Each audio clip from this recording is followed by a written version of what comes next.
was founded by a woman, actually. It was founded by a woman from Ohio. All right, let me be very blunt about this and honest. Outside of beauty and the ability to bear children, women don't really provide much societal value. They really don't. But don't you see a lot Men create everything you enjoy. Men create the infrastructure. Men have create safety, create the world that you live in, basically. Outside of having kids and having a family, women are effectively useless. Now I know this sounds odd because we tell them that they're special and they deserve the world and everything else like this. But in reality, when it comes to actual tangible utility, outside of bearing children, women have no value. I would disagree, especially because you see a lot of successful men with one woman by their side that's been by their sides for years that they can accredit a lot of their success to. They say that to be nice, but the man was going to be successful with or without her. What she ends up doing is she makes it easier. She can be an accessory, she can make it easier, but that guy was going to be successful no matter what. She just made it a little bit easier. But what about like Gucci Mane and his wife? Like she held it down when he was. He was successful before he met her. Yep. Yeah, but she could have took his money just. Yeah, but she. And that she tripled it. She's useless. So notice how he built the value first, and she came in and augmented it. But it's like he already was building the value. You know, women are like scouts. When you play sports, like the scout shows up and like watching like a high school player play, like this guy would be a good guy for talent, whatever, we're gonna get him for this school. That's what women are. You guys are scouts, but you guys don't actually plan the team and contribute to the victory. Play the best one, and then you get down. Yeah, pretty much. No, the right woman has an undeniable energy. Man, y'all ain't married, man. Come on, man. Tell me about this undeniable energy. What is that specifically? That allows you to multiply and expand whatever you're doing. Just multiply your vision and just that energy is just undeniable. Bruh, what do you call his energy? Huh? What do you call his energy? What do you call it? Spirit bomb. Like a woman's mere presence, I know like Myron looks down on that, but can literally align you. I look down on it because a woman's presence isn't required for a man to be successful. As a matter of fact, her presence is contingent upon him being successful. But usually if a man sticks with one woman and he's successful, he actually does so much better without woman in it. That's not my point. My point is, she's not showing up and being in his presence unless he's successful. In other words, women wait at the finish line and pick the winner. You guys don't run race with us. There's a reason why Drake famously said, right, because you're Canadian, he doesn't want me shooting in the gym. Like, that's the truth. Yep. Women don't build, they move in. And I know this sounds like whatever, but that's the reality. Like, women don't really, you guys can add value, but the man already has to have value for you guys to even come in and add said value. Yeah. But it's like we live in a society where it's like we tell women that they're special and they deserve the world and men need to like you more and personalize you, and it's like I look at that as because number one, it sets you up with unrealistic standards. And then it makes you kind of think that you're better than you really are. And then when you come into relationships thinking, oh, I want a guy that's 6'7", making $300 a month, $300K a month, and like that seems like that. It's like, do you qualify for that? Do you even know what percentage of man makes this kind of money, or is that successful? He doesn't even want you. And does he want you to return? Are your mothers included? Oh, shit. Your mom talks about it. No, I'm just asking, how do you do your mother? How dare you? You triggered my trap card! Because how much time?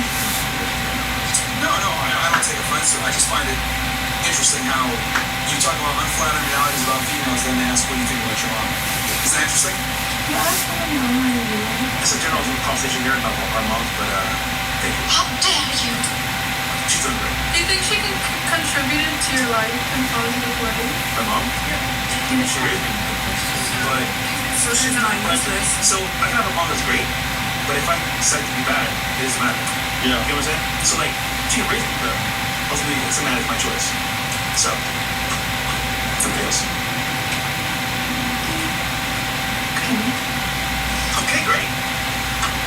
That was us. What about you? What about him? What do you think about this question? About my mom? I think she would be happy.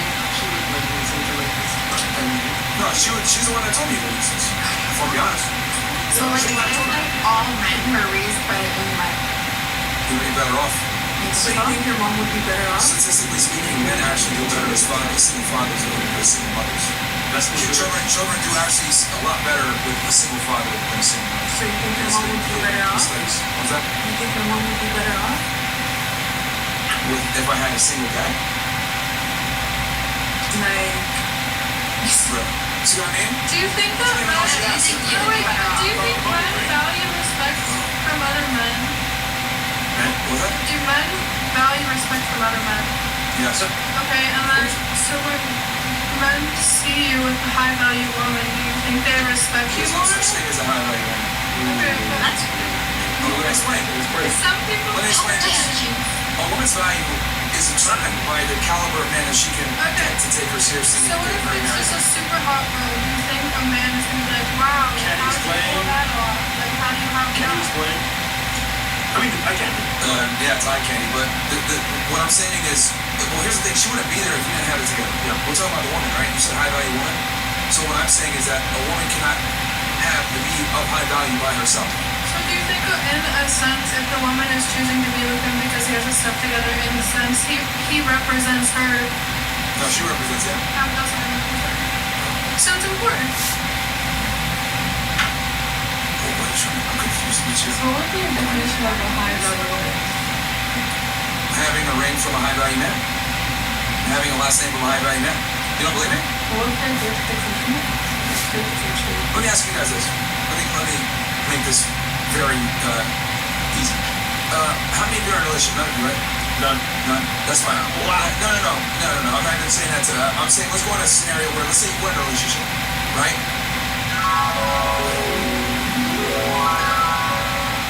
Do you think if you lost your job, your man would leave you? No. More than likely, probably. But you wouldn't like lose you tragically, right? They probably do get attention if I lost my job. Sure, even better. So, would it be fair to say that men don't care about a woman's ability to provide security? Okay.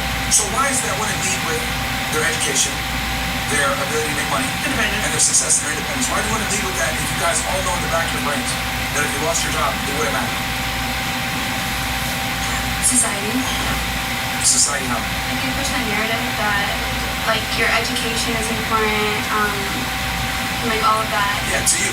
What I'm No, asking for is... a man, yeah. No. To you it's important, but you literally just admitted No, it. you ask why women say believe with that, like why they believe with that. Yeah, but you all know in the back of your brains that it wouldn't affect your ability to find a man or keep a man if you lost your job. Yeah. So what society tells you versus what's real are two different things. I would argue women pursue career and money for themselves, but does it really change your ability to attract a guy? If any of you guys worked at McDonald's, I don't think your dating options would go down. Sure. I feel You don't think so? no, you're gonna attract someone at your level. Like someone with the Rolls Royce that's like ordering a burger is not gonna want to do that. That's not true. Who will? Maybe I'm wrong there. What do you mean lead with that? When you say women lead with that, what do you mean lead with that? Well, you guys said high value woman But like if we meet a guy, we're not like, hey, we went to this school, we did this, so what do you mean like lead with that? because women like to use their career accolades, their education, their background, their earning potential. They like to use that to kind of prop themselves up and call themselves a high value woman. You asked me like why would And I'm arguing that it's not that. I'm arguing your ability to be called a high value woman is contingent upon getting a high value man. Because a woman's value is not based on the material of what she brings to the table. Men don't give a at all. And I think all of you kind of know this already. It's when you guys say, if you lost your job, your boyfriend would leave. But like I would say Paris Hilton was very a high value woman before she Yeah, met she was a low value. Super low value. what happens when like Chloe gets wiped up by a high value man? Does she Rarely happens. but it does. And if it does, it doesn't last long. Yeah. Okay. Name a high value guy that wiped up when it lasted. And it lasted. What's like Didn't last. Cardi B had lots of- Admirals, Kim You Kardashian. don't ask. What about? They've been dating for years though. I think they like the girls that act like that Wait, are Offset fun. and Cardi B. Oh, they did it Oh, last. they did it for like 7 years. You know, like, That was more of a content thing than the actual. Yeah, he did that for career aspirations too. but she was actually in love with him. Adam Sandler and his wife. She was a slow. Oh. I don't keep up with people. No, I feel like honestly they like the girls who are more revealing and fun and when Three Nicholas said They that. wanna marry I don't them. even want them to show us. It's like, oh wow. That's a first. First up, Captain Outdoors and Weapons. Panel has room temperature IQ combined. Y'all legit can't have a dialogue. Mine asks a question that's legit dead every time. Y'all the Marco.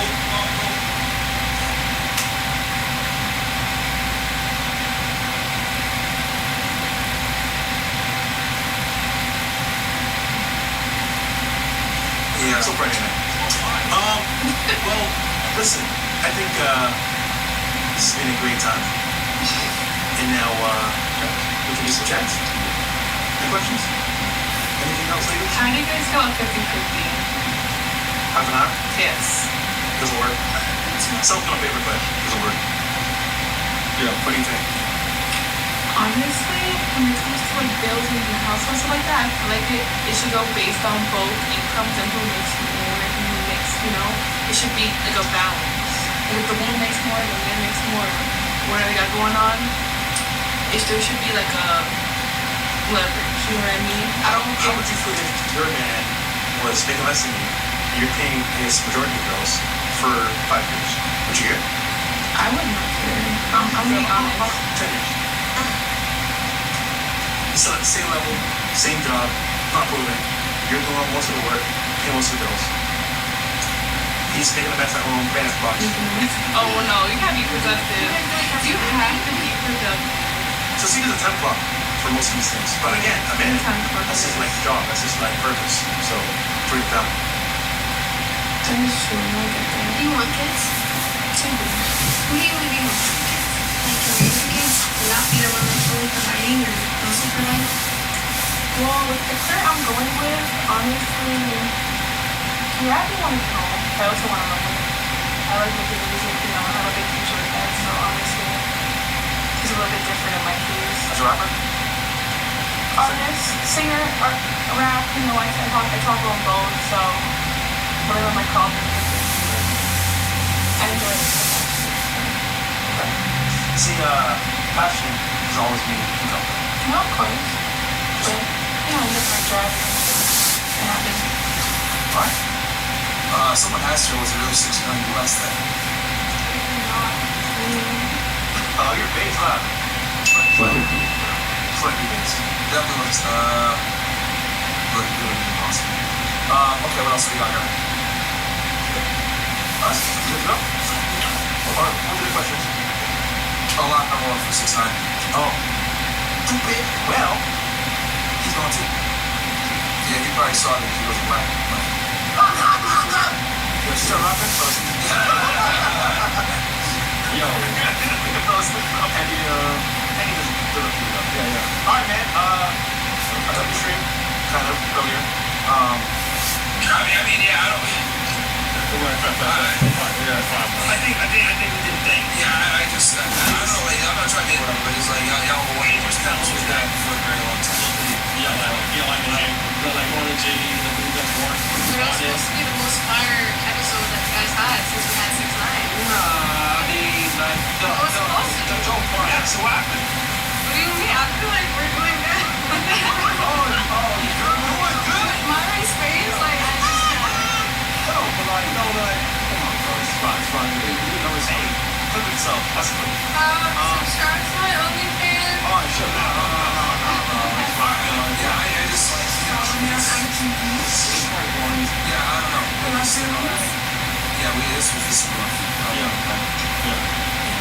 Yeah, this was rough. Commercial was fine. So, yeah, first show was fun. Yeah, girls, like, you pretty, but you're not boring. You're pretty I loud. have one. No. To be fair, though, Hennessy itself, I understand why people actually ask. Because, bro, I'll let the chat. Yo, chat, what do y'all want, bro? You guys want us to keep this thing going, or do you guys want us to just end it? You guys tell me. Look. If you guys want us to end this, leave us a 1 in the chat. If you guys want to keep going, give me a 2. Let you guys pick what you guys want. If you guys want us to just end it, give us a 1, give us a 2. If you guys want us to keep going. But we'll let the audience decide what you guys want. I'll end it. That's it. Yo, Yo, 1, 2, 1. Half? What? Yo. I can't see it, man. It's just I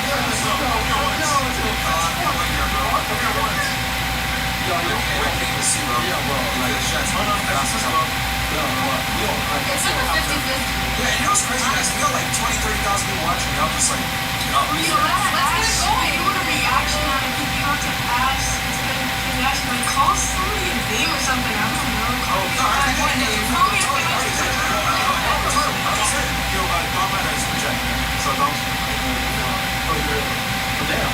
It's so half that, bro. Yeah, it's like half and half. I mean, I can't What do you wanna do? Well, we got a lot of them, man. Yo, fresh, thank you. But like 20-something thousand. I see a lot too. Well, Yeah. Mari, what do you want to do? what's the party price? I mean, bro, to me, man, I don't have to end man, because you gotta go right. I'm not gonna lie. I just want to be like, girls are generally pretty boring and they're not interesting. It's like, it's even if I moved into a topic that you guys like, I don't even think you guys would be able to talk about anything. Alright, you know what? Girls. One topic for girls. Yeah, well, this one, One topic, yeah. two topic mind. Not tricky. Something that, Yo, I'm lit, man. You know what I'm saying? It's you. Charlie Kirker.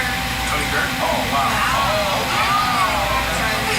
Alright, so what do you stood for? What do you believe in? I just think he's racist, Oh, okay. and I'm happy for him.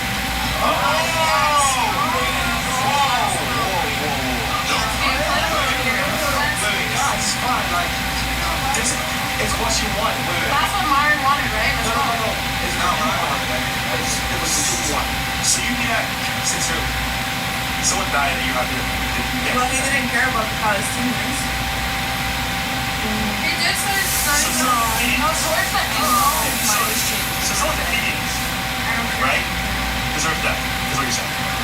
He had babies. That's they have babies in Palestine too. Like no one deserves that. I'm not saying it like, okay, yeah, he deserved it or not. Like I just said it because Not because I don't think so address. yeah, but I don't mean it actually, you know? Like it's just like he just makes me mad. Like, he's just annoying. What do you do to you? Personally? He didn't do nothing to me, honestly. To me, nothing. Like honestly, What deserve that? whatever. Let's just forget what I said. I would say honestly though, like honestly the big thing is like dying over your opinion. I think you would be bigger for social media because we all the people that died that we care about. You know, people that saw these posts about people that spoke up and ended up dying because of what they said and da da da. I think just let him keep his eyes on whatever he had going on and just Yeah, he can listen to this. That's the worst part, right? I'm talking about your name. You can't really something, bro. So, right, so I guess, so you don't like his political views and his support of Israel, is what it comes down to, right? Me? Yeah. Yeah. Alright. But I do agree, like when he says, like when he's talking about they, them, her, like the people like that. Sorry, I don't speak good English. I speak more French, but like I've always wanted to build an escape from the war room, like an underground tunnel that escapes outside of the compound. And if I did build that, I would never show it on camera.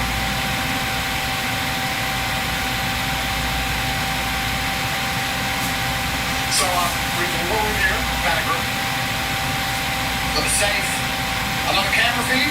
Well, see the feds are coming. So let's imagine, like, the enemies, the ops, whatever, my security team, they got AK-47s, this room 3, my security team, they're busting my front door, they bust that in, I close the war room door, I'm trying to get through that door, and I have to escape underground, outside of the compound, to the land behind where there's a roadway. I'm that guy. Fuck you, Harvey. I've always wanted to build an escape from the war room, like an underground tunnel. you know what I mean? I know what you mean. like people who are like transgender and stuff like that. Right? Yeah, you're talking about transgender. So, okay, so you don't Like like the it people because... that consider themselves like as a cat or they, them, like yeah, I agree with him, like that's stupid. You know? Alright, so you don't like his support of Israel. This is what it is. Exactly. You think he deserves to get shot in the neck and die in front of thousands of people for a political opinion? Because he was more pro-Israel? Me not her. I don't know, what would America be? I guess you're Canadian, but I guess we can speak our mind. Like, I'm not even saying, like, I fully agree with anything that you said, just... And I think people who support him are like super racist. There's no wrong. So what makes him racist in particular? It's mostly white people that like him. Yeah, but what makes him racist? He's just racist. How so? Because he's always talking about like, he's making like stupid comments about like black people and stuff like that. Like he said that if he goes in a plane and it's a black pilot, he wouldn't go in the plane. How do you feel about a black person Like, That's his opinion. And honestly, I agree. I don't think that's racist. I've been on a plane and there was a black person. I prefer a man anyway, so a woman for sure a man. But let's be honest, most planes are flying safe too, are full by hate. Didn't Amelia Earhart, didn't she invent the airplanes or something, a girl? No, when? Wait. Something, she did something, chat. What did Amelia Earhart do? Something. Alright, so you don't like the comments made about black people? Are you black? No, I'm Arab. That's why you're here. Because I care about people. Yeah, that's what it's supposed to be like when you're Yeah, but what did he... I care about people not being Let me ask you, what did he say specifically about black people in the show? Was the airline thing? Yeah, I just heard that, like, pissed me off. Well, I think you kind of took it out of context. He just didn't say he didn't want a DEI pilot. Okay. Diversity, inclusion, whatever. You know what I mean? Like, someone who's not white? It's like a certain percent of people that aren't just, you know, the typical white executive that just work in a place. No, it's lowering standards to let limited minorities in.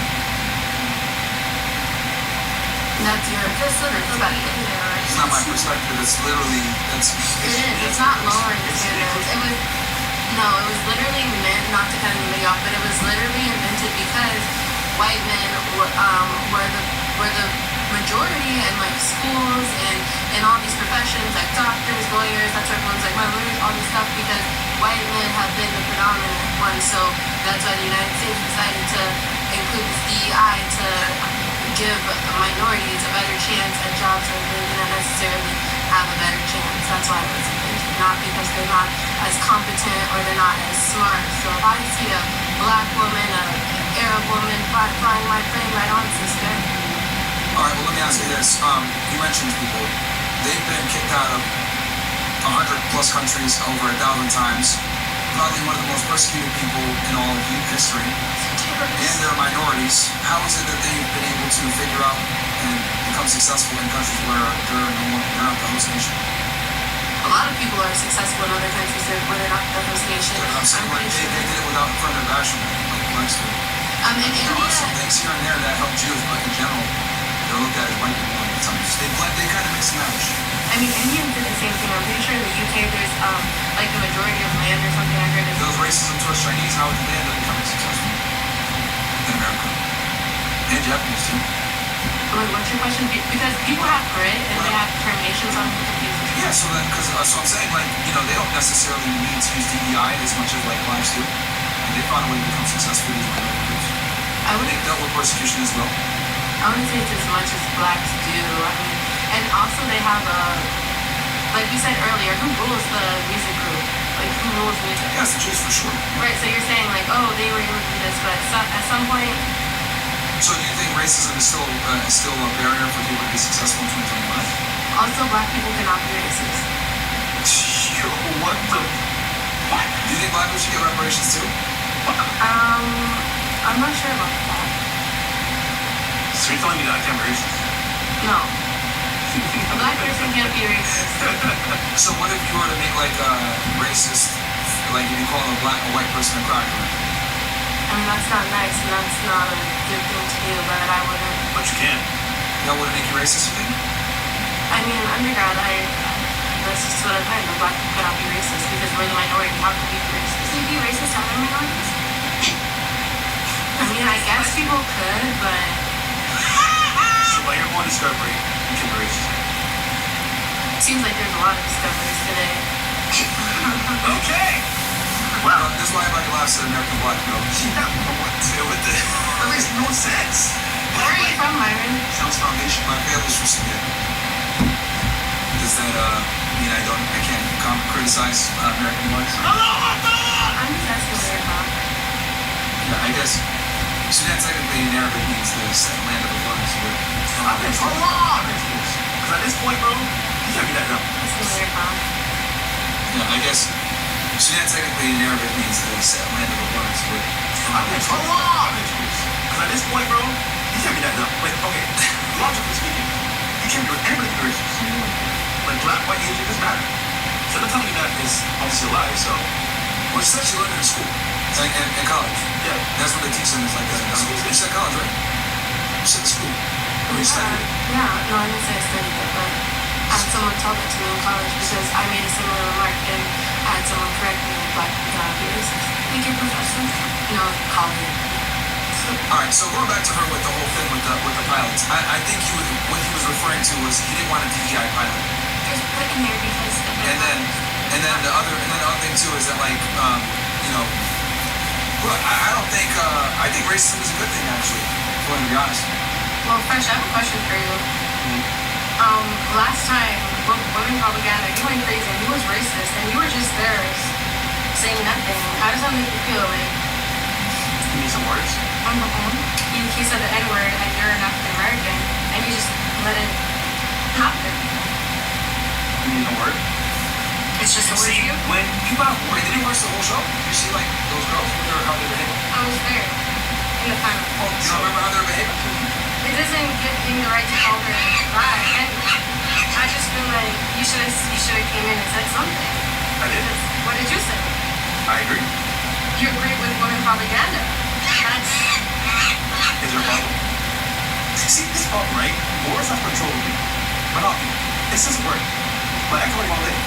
I'll be honest, those were behaving like they were. For you, and See, the problem is wars control me. They don't control me. no, it doesn't bother me. It's not gonna affect me even any word, but I'm just saying as an African American, I feel I'm not maybe. it doesn't matter. See, because I'm not considered. yeah, it's not technically. We're considered technically. So, I'm black. first of all, and then come here too, like, just a word. It's almost like a disgrace, like the fact that you didn't say anything. To who? Not to It's such me. woke, bro. Like she's over here like he's racist. She's over here like like yo. It's like yo. Honestly, I was like that's why y'all country's cooked, bro. Let me help you. Wait, when you guys live in Toronto? Yeah. How many Indians y'all got over there? But jeans. You know, you guys, and you know why you guys got Indians there, right? No, but there's a lot of racism going on. A lot. Yeah, because you guys are being overtaken by Indians. Yeah. Yeah. So it's like, you said you're right? Yeah, let them Syria. Okay, what if a bunch of Bangladeshis went to Lebanon? How would you feel about that? And then y'all start getting out of place. Beirut turns into Snowroot. She can't even battle that. No, seriously. What if a bunch of Bangladeshis and Pakis and Indians went to Beirut? Come again. How'd you feel about that? Come again. Oh, wow. You'd be pissed off, right? Yeah, it's out of here. Yeah, for sure. So why can't, Canadians be like, look, these are coming in here with their smell and their curry and their reptile heads. Why can't they do that? Protein.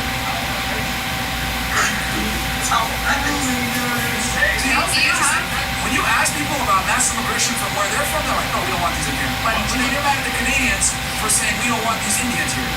Were you gonna say you have a reason why you think that all of the Indians that migrate to Canada are Toronto and something? Because you guys have more lax immigration laws. And you guys are too to call out racial problems. You guys don't want to be called racist and No, bigoted. like Toronto laws like are very on that. They're very racist towards Indians. In Canada, they're super racist. I don't mind that. They should be racist towards Now they are. Now they are. Before it's too late. Yeah, because y'all turned into Mumbai. Now they're racist. They're pissed. No, before they were also racist. Yeah, because you guys were getting invaded. But now it's like, it's over. Like, Toronto's cooked. It's no Indian. Pretty much. And I don't want that to happen to America. So we gotta be racist, bro. Yeah. I mean, Yeah, I didn't see one Indian here. So it's like, well, there's one in here, but he's moving. And then also, the other thing too, also you gotta keep in mind is that, like, because you mentioned the whole black people. In America, black people commit like 50% of the crime, and they're only 6% of the population of America. Which is staggering, by the way. Well, isn't that crazy? Like, I mean, I can't. no, but in get our mad at nobody. country too, it's black people. So why are you protecting this? I don't know. So why would I say? Well, I said the men. Oh. Yeah, but she is 13% black. But she made a very good point. She heard in school that black people got racist. This here thing in school. I think black people are the most racist. 100%. But because they think that they can't be racist. Exactly. It goes to show that whatever they hear, they think is real, it becomes real for them. We walk so others can run. In the U.S. especially. Explain that. Definitely the civil rights movement and everything. Black people, we went through everything, starting in slavery. We went through everything. We fought hard for, just like there were white people that had to fight for Black Americans to get our rights and everything like that. Then Blacks have been activists, civil rights movement. I'll be honest. I don't think the con was worth it. I don't think the con was worth it. Shit, that doesn't become. Because let me explain. Blacks, right, commit a ridiculous amount of crime, right? They are overrepresented in prisons despite being a minority of the population. Lewis gangs. Bring in toxic culture, single mother households, drug trafficking. Like, it's a lot of problems that go on. And it's coming from, well, I guess you might not consider us, but I think, like, there's a lot of problems. I would consider you Black too, both of you guys. Most people think you're in there, both of you Black.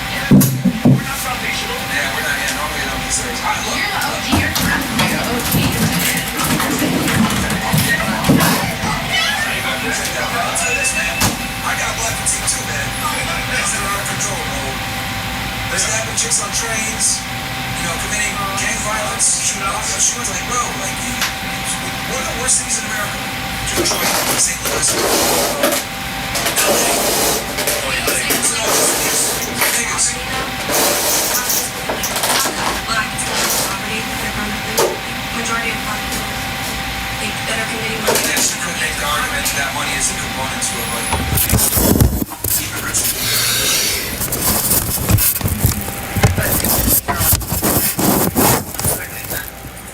It's a next correspondence of their environment, so they're out of that environment. That could be an argument. But let's say that it's true. Let me ask you this. Hold on. Let's use this whole plot. Who believes that the whole product environment ideology? You or You're talking in the room. I don't believe it's a party. Sure. Okay. How about this one? Let's go on to a scenario, ladies. Let's put your idea to the test. Let's say you're walking down the street one day, right? Nice, beautiful day in Miami. We'll say Miami for this case. And some black girl just runs up to you and hits you with the Falcon punch, right? Just knocks you out. Falcon punch! First, takes your money, takes your ID, takes all your, steals your identity, right? You report everything stolen, but then you find out 3 weeks later, someone applied for a bunch of credit cards, took out loans, took your credit score, etc., right? Yeah, all that function. Takes your money and steals your identity, right? 5-6 months later, the cops finally catch him, right? They bring in a bunch of them and you point them out. Yep, that was the guy that punched me. Aquarius. Then you find out another 6 months later, you talk to the detective, hey, what happened? Like, am I gonna get my bag, blah, blah, blah? Oh yeah, we have to let him go because he was a product of his environment. How did it make you feel? So that's not happening, first of all. Okay. And that's not what I was trying to say. Okay. What about you? What would you say to that when he says, sorry bro, we had to let him go, product of his environment, man? Well, with the whole environment thing, I don't think you should be excused for it. It definitely makes you who you are as a person. Interesting. No, I don't feel Alright, like what about that. you? What do you think about that product of my environment thing? I don't know, why would that happen? Why would they re-release, like, just because of the environment? I'm using your guys' logic. Yeah. But I feel like that's why rehabilitation is. No, but like, do the police think like that? Like, do the police, like, just Well, wow. using your first response. I'm just using what you guys said because you guys, I'm saying like crime is unacceptable. You guys said, oh, there's a good product of their environment. And then I made you the victim, and then you guys were like, nah, I don't care if it's a product of my environment. My credit score's done, and I got punched. Well, first of all, I would cancel all my cards if that happened.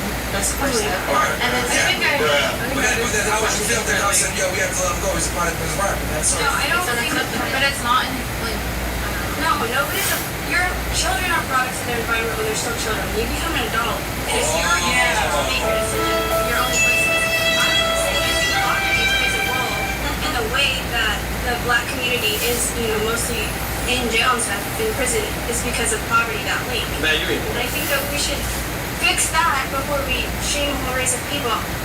So what are you going to do while they commit the crimes on them? We're just going to let them go? Be like, hey, bro, No, I'm not saying part of my that environment. you can ever use an excuse. I'm not saying that at all. John used it earlier.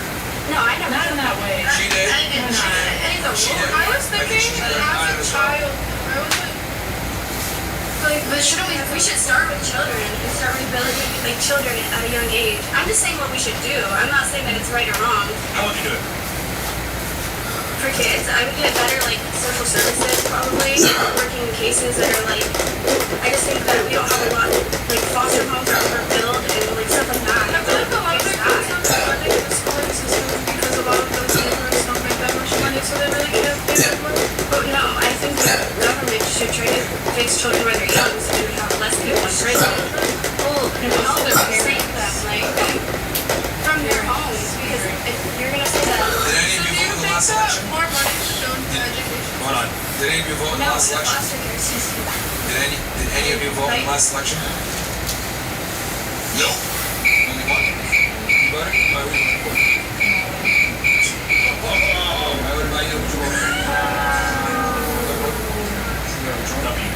Oh, actually,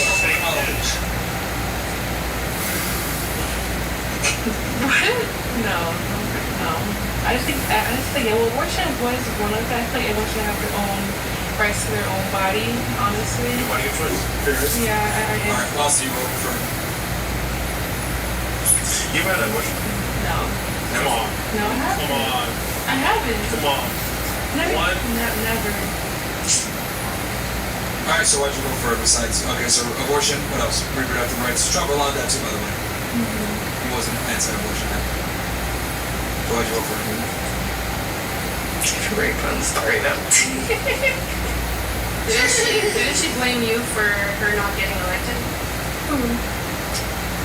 Oh shit. Oh, for someone that Oh, my. is so negative about the show, you know a lot about the show.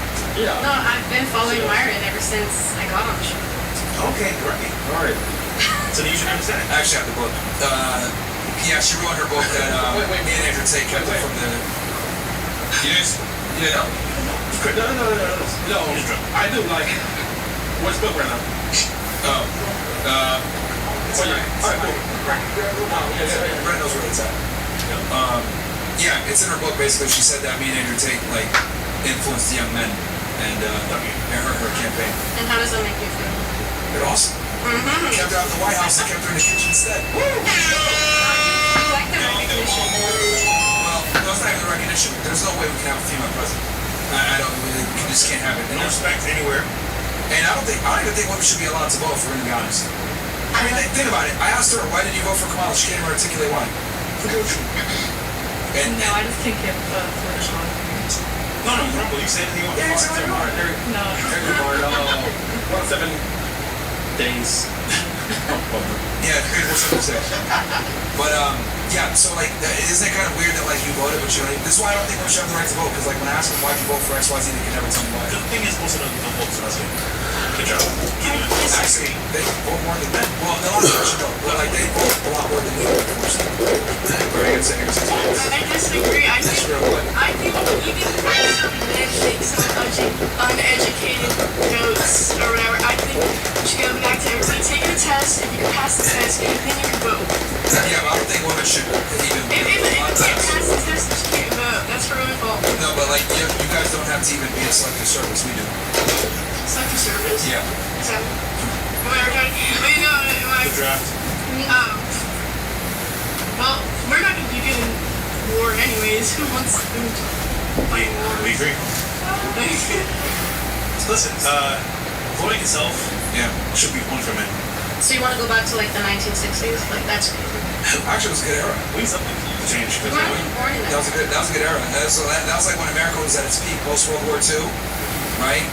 Still had the family, still had women having children and stuff like that.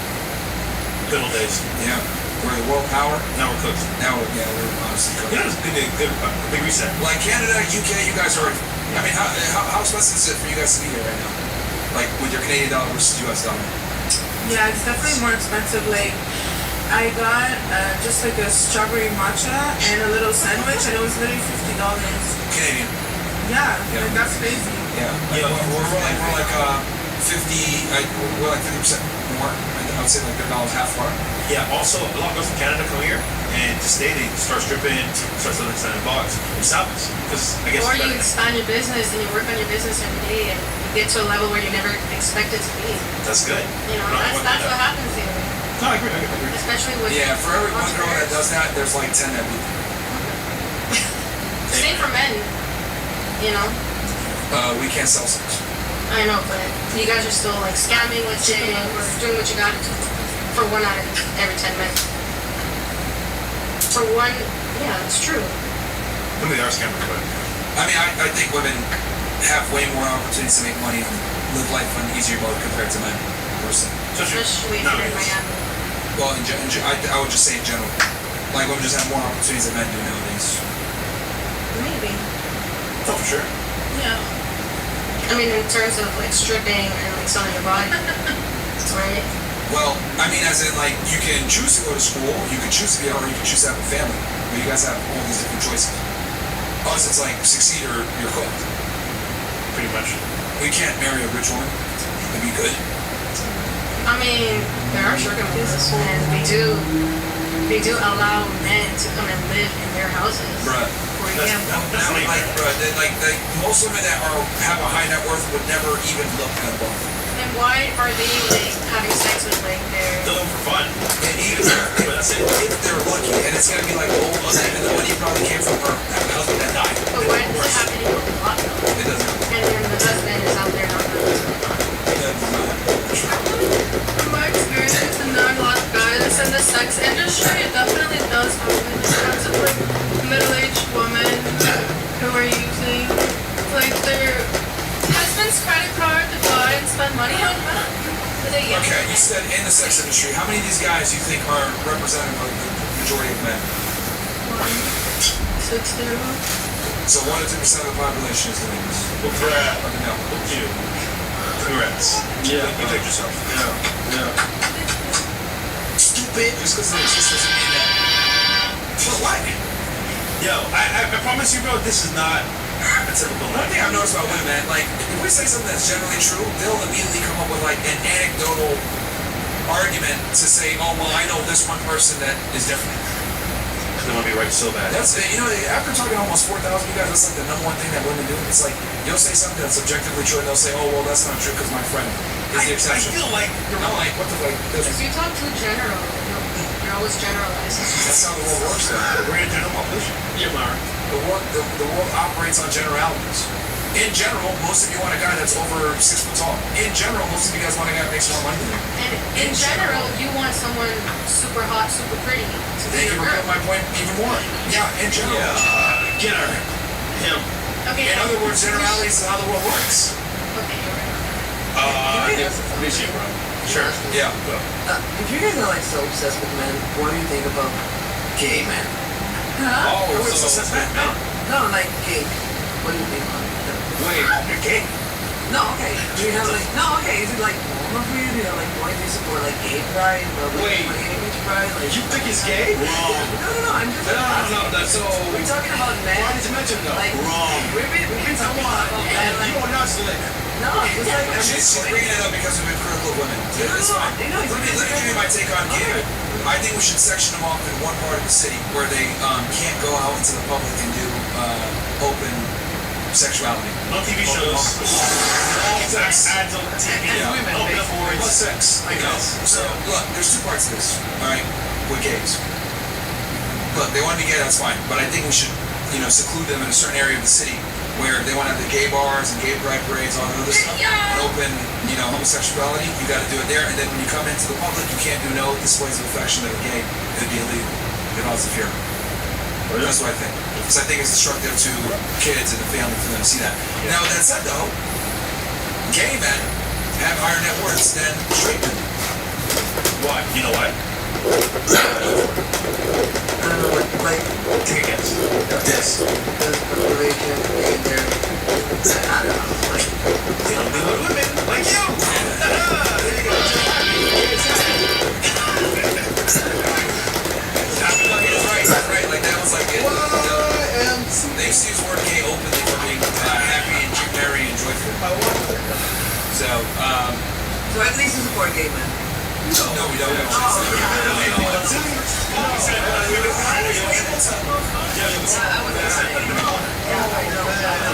What if your brother was gay? Are you gonna put him in a corner? She probably would. She asked the question, and we started giving an answer that she wanted to hear. She just tuned out. Okay, you follow Then I that? gave her full response to it. And then, No, I didn't do that. I know, yeah. Ask your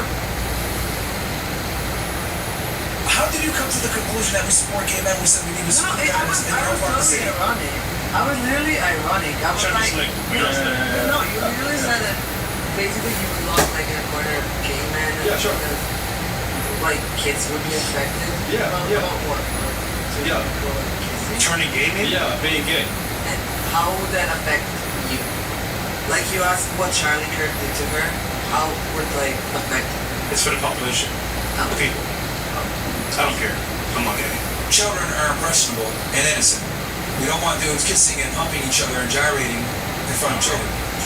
And That's why. What if like a straight couple? I don't think anyone should. Yeah, a straight couple is not good. I don't even think they, I don't think kids should like see- anything past like a kiss is like too much. Yeah. But with gays, it's even worse. Yeah. I can explain to my kid why a dude is kissing a girl. I can't explain to him why two dudes are kissing. It's disgusting. Yes, You know what's crazy? I saw Anytime a gay scene comes on, no one wants to see that. Yeah. Something fast forward. I saw a couple right yesterday. Yeah. Mom saw it too. When it's a girl.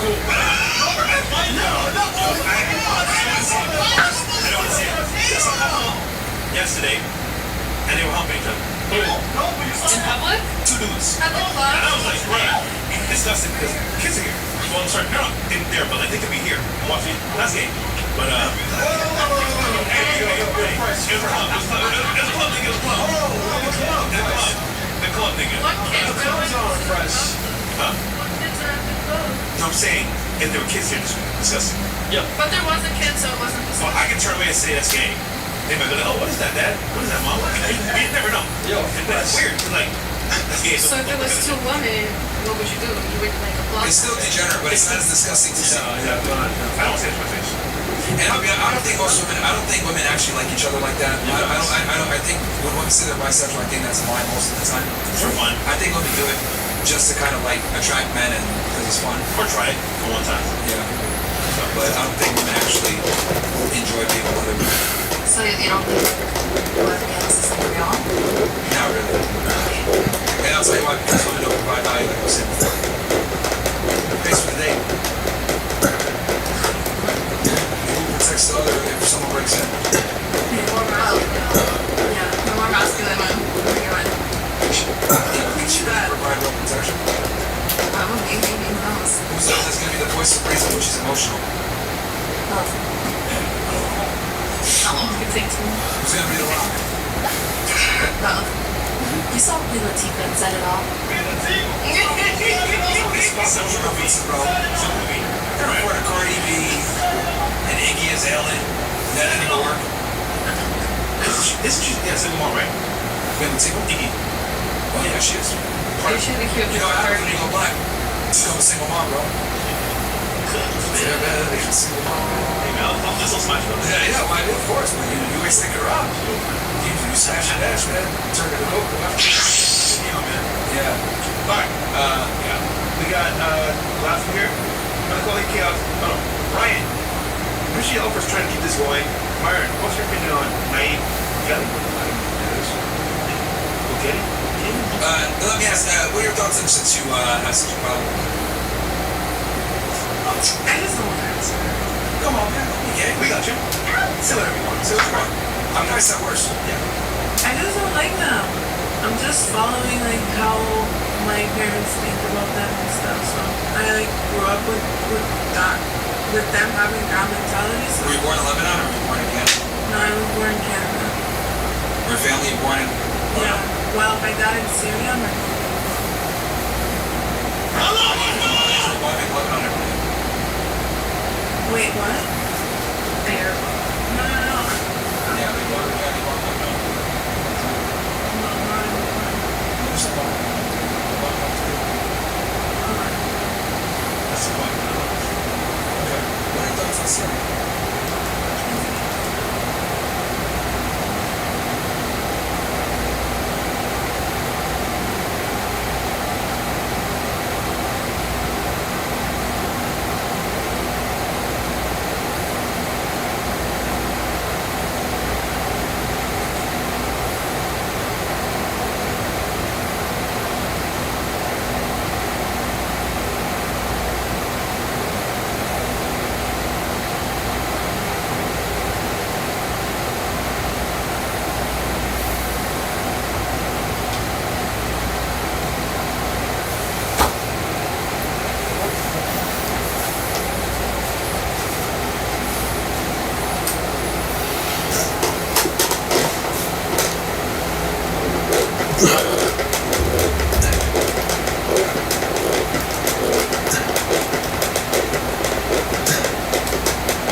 I need y'all to apologize for my little sister.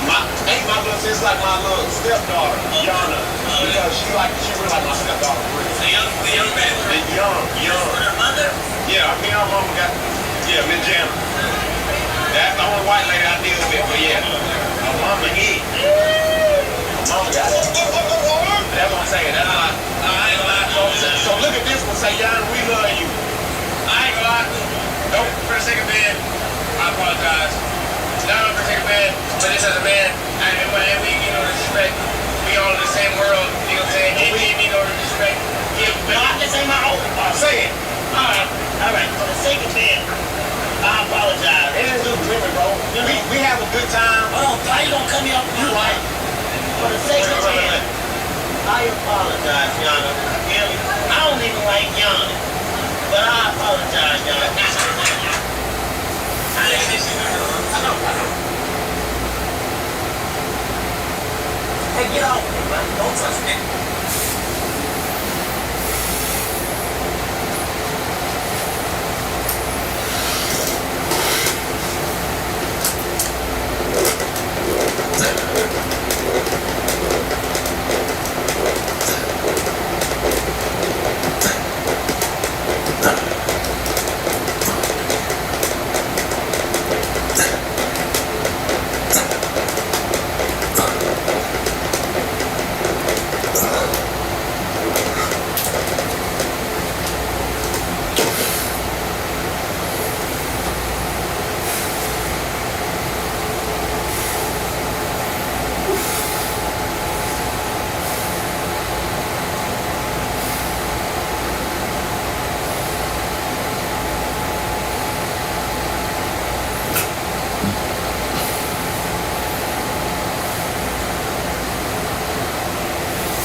I guess it really depends on which country you're in, and doing dangerous things as a man is a very good way of getting credibility. It's a very good way of people looking up to you. So when you have very, very low budgets, some of the things that you can do aren't necessarily safe, but as a man, to live an interesting life, you'll have to take risks, right?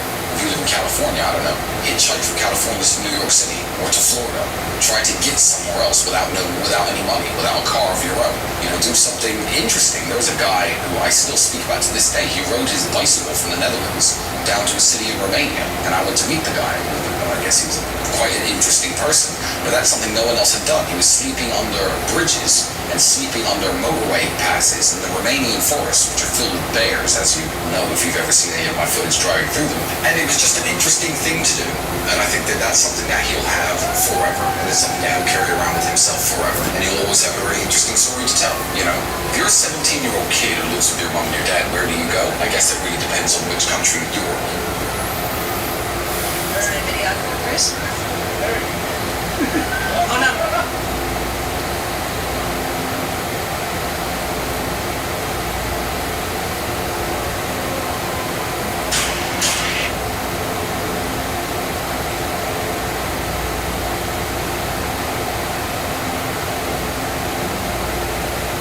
And as a fellow white supremacist, I thought, I'm glad to be understood.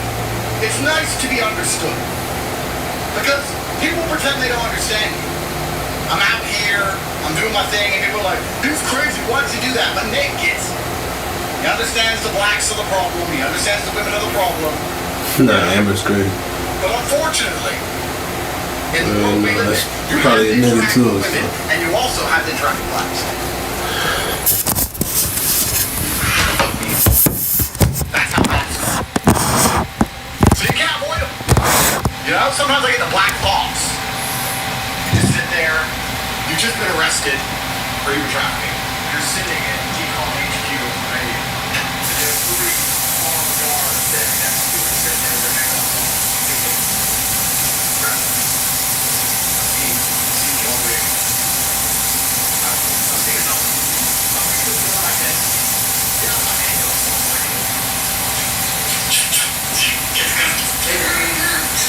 You know?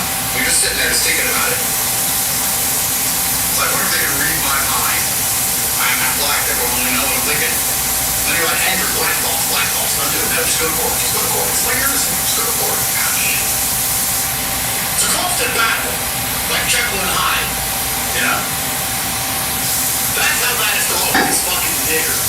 So, considering you can't avoid the blacks, and you can't avoid the women, how do you set up your life in the best possible way to enjoy the positives of these things? Black people aren't all bad. Sure, chicken is amazing. We all know like a Jamaican song. You know? There are some things very good about black people and women. You just gotta take the good bits, get rid of the bad bits. And that is what HQ does. HQ is the optimal life setup for men. And most people know I have a HQ, but they don't know how it works. Even Nick himself probably doesn't understand the complicated mechanics, thank you, sir, of a HQ. And considering he is now intending on making one, because he's white, let's hope he doesn't get wackoed. Be careful, Nick.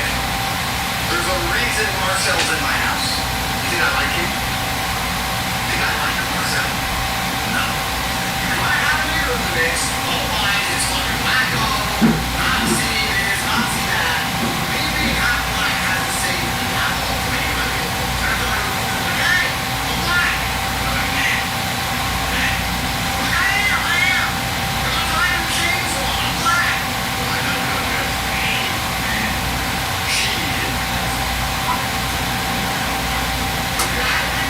So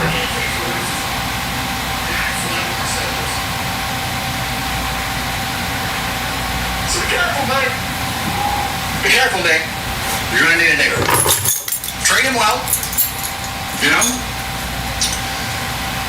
Maybe to pay bills, you know, to help cover everything. Because you know, HQ stuff's very expensive.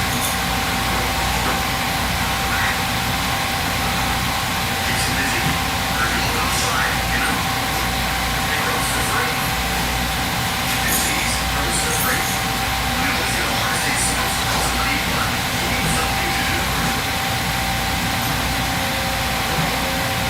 So, come to HQ, right? First, I'm going to explain the mechanics of HQ, and then I'm going to somehow try and play a video of HQ via this stream with Mr. Matsuya here. So the HQ, which stands for headquarters, is the central hub of your empire, and you have HQ in the middle.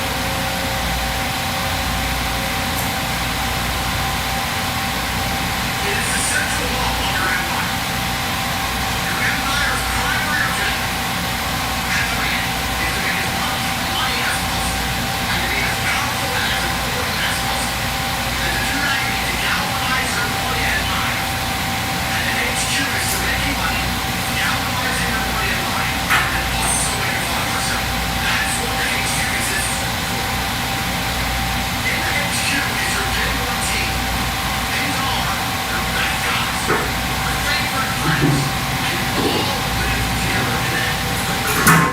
Your bedrooms, your beer, your bedrooms are nice and large and so you may be able to go apartment. But then all the employees are connected in the central hub. And the primary reason why it's so important that you be best friends is because men keep each other accountable.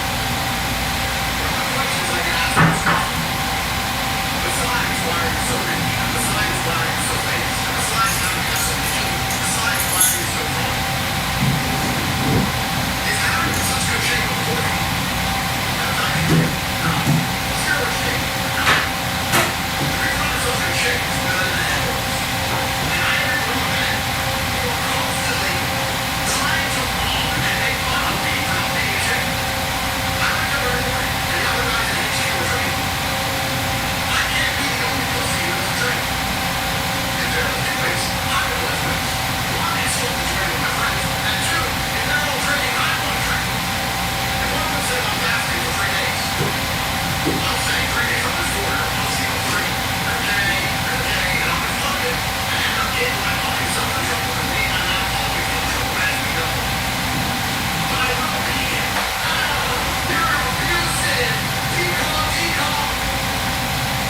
You see? That's literally like if you don't make very nice, you know, you slow food, you know, the horse is overheated, and some bitch pretending she's fucking the victim of something. The man paying all the bills and has to do something all day and small. I know the choice.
People know I have a HQ, but they don't know how it works.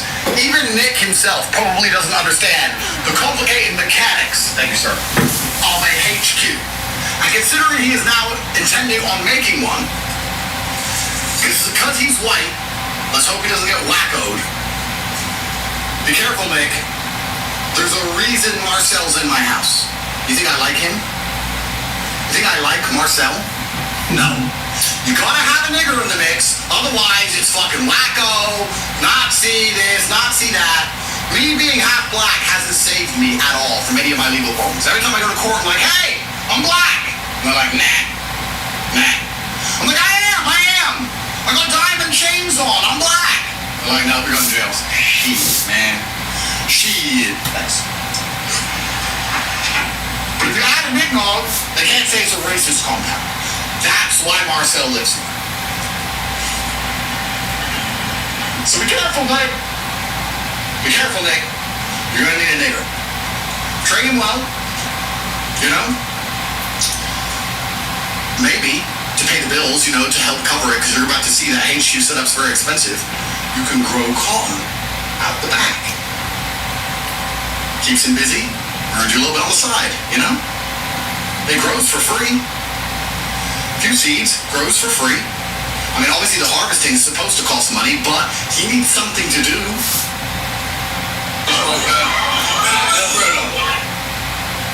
You're welcome.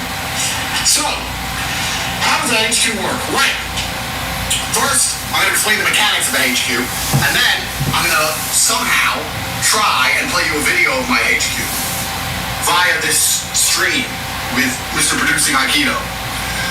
So the HQ, which stands for headquarters, is the central hub of your empire. You need a HQ in the middle.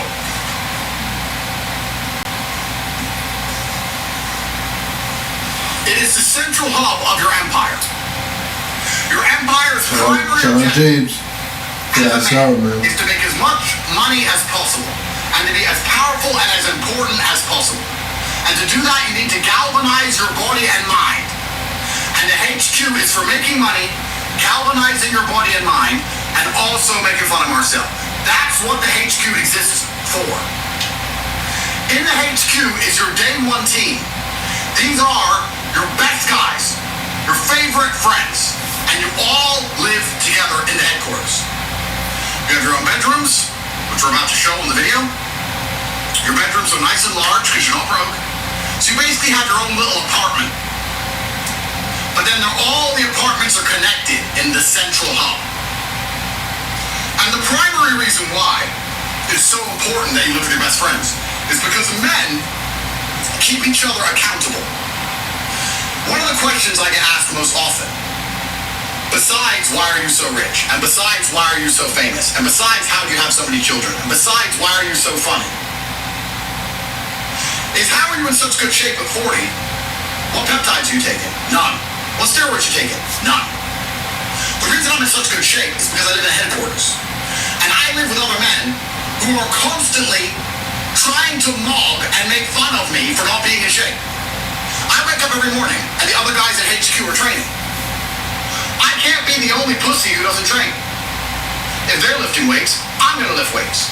One, it's fun to join in with my friends, and two, if they're all training, I want to train. If one of them says I'm fasting for 3 days, I'll say 3 days, I'll do 4, you're a pussy, what 3? You're gay, and I'll make fun of him and end up getting my fucking self in trouble, because me and my mouth always get in trouble, as we know. But I will beat him. I will fast 4 days just to win. That masculine competition makes it easy to win. If you try and fast, if you're living with a woman, she's gonna bake cupcakes on the second day just to derail you. Like, why the fuck are you making cupcakes? I'm fasting. Oh, well, I'm not. I just thought it'd be nice for when you finish. Yeah, but now I have to smell cupcakes throughout the whole house. Oh, well, I'm not trying to attack you, Andrew. I just thought it'd be a nice thing to do. Oh, you're abusive. Decaw. You see? That's literally life with a woman. You see all these married men who get like exposed and they go through divorces and all this shit, and it's some bitch pretending she's fucking the victim of something while a man paid all the bills and asked her to do something mundane and small, like put the toilet seat down.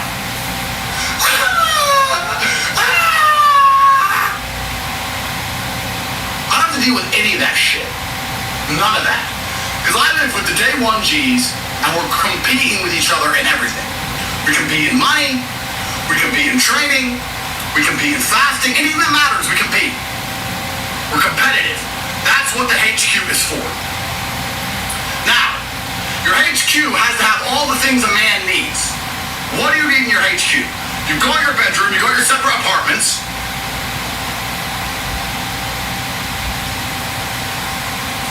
Then you need a gym. You all know why, pretty obvious. Then you need a place you can all sit down and talk about money. That's your war room. And then you need Uno, because Marcel's a bitch. He's a fucking bitch. His whole family hates him. His fucking children managed to get my phone number and message me saying, fuck my dad. I hate my dad. Ever since you beat him at Uno, we don't look at him the same. I want a new dad. Fuck him. I want someone else. Give me another black guy.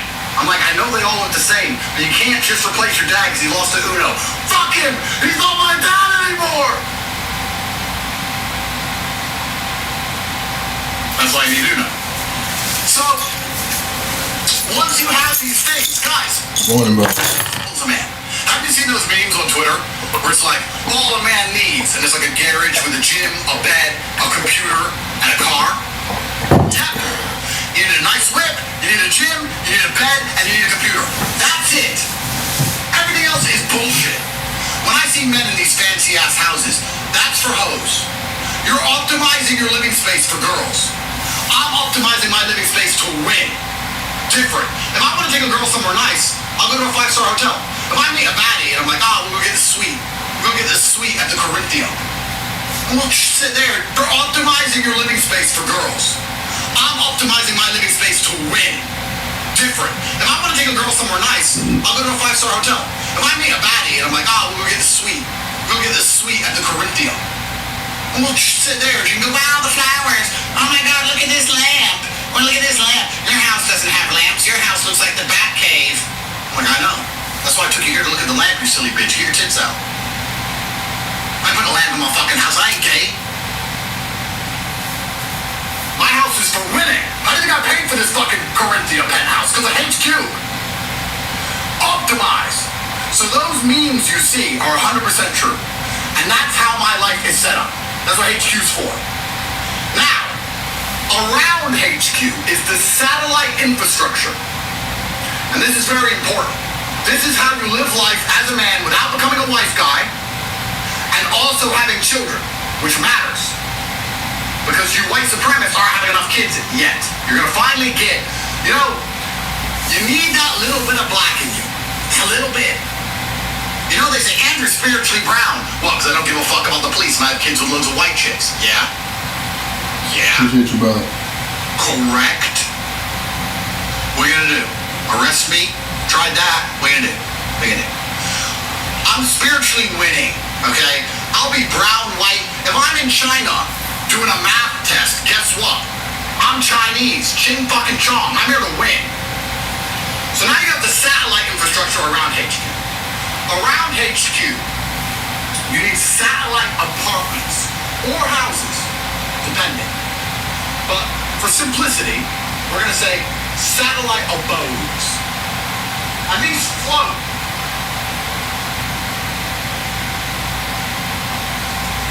These float around the headquarters. They're all within 10 to 15 minutes drive. And that's where your women live. So Tristan's girlfriend, GF1, GF2, GF3, etc. These are where your girlfriends live. Now, you can't let your girlfriend have a job, because if she has a job, she doesn't respect you, and she doesn't like you, and she's gonna fuck some guy at work. So your women can't work. But also, you don't want a bunch of fucking spoiled shitter babies being cunts living off your dime. So what you do is you give them an apartment, you give them a car. Both of those things belong to a company in Portugal, which owns them. It's a property investment company. And also seems to buy and rent out cars. Nobody knows that Andrew Tate owns this company, and no one will ever find out. My humor is so sophisticated. I am so fucking funny. So, the women rent these apartments from this company. So in the idea of a marital dispute, it's not going to be like, it's so fucking funny. So, the women rent these apartments from this company. So in the idea of a marital dispute, it's not going to be like, I'm keeping the house. Apartment's rented. Well, I don't want to leave. I ain't paying the rent anymore. You can pay it? And if they go, yeah, then they pay your rent. Thanks. And when they never company. So if you give them an apartment and you give them a car, both of those things belong to a company in Portugal, which owns them. It's a property investment company. And also seems to buy and rent out cars. Nobody knows that Andrew Tate owns this company, and no one will ever find out. My humor is so sophisticated. I am so fucking funny. So, the women rent these apartments from this company. So in the idea of a marital dispute, it's not going to be like, I'm keeping the house. Apartment's rented. Well, I don't want to leave. I ain't paying the rent anymore. You can pay it? And if they go, yeah, then they pay your rent. Thanks. And when they never say yes, when you can't make money. When they go, well, what am I supposed to do? Go home to your parents and tell them you got a big mouth, I guess. Go home and say, Dad, I lost the millionaire because I was nagging. And watch your father look at you like, the fuck? Are you stupid? Why are you nagging? He has another girlfriend. Duh. He's a millionaire. Hi, guys. Hello. Only brookies are with one woman. Only broke people wake up. So, they have a car, they have an apartment, and they have a salary each week, which they get to spend on nails, matcha, dumb shit, and they get to have a nice, easy life. Whenever you want to see them and their child, you say, come to HQ. Or you say, I'm coming to you. Really easy. Nice and easy.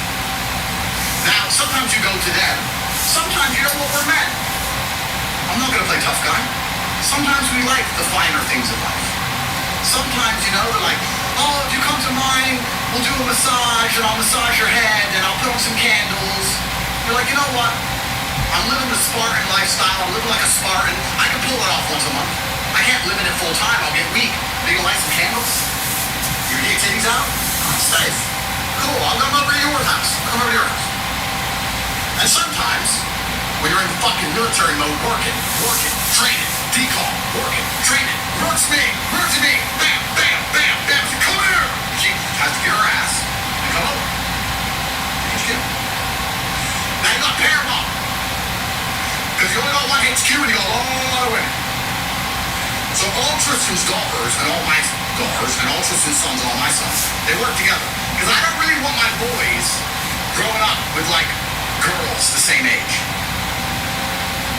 You know, like I don't want my son looking at a girl taller than me. No. We have days. It's boy day. Tristan brings all his sons over. I bring all my sons over.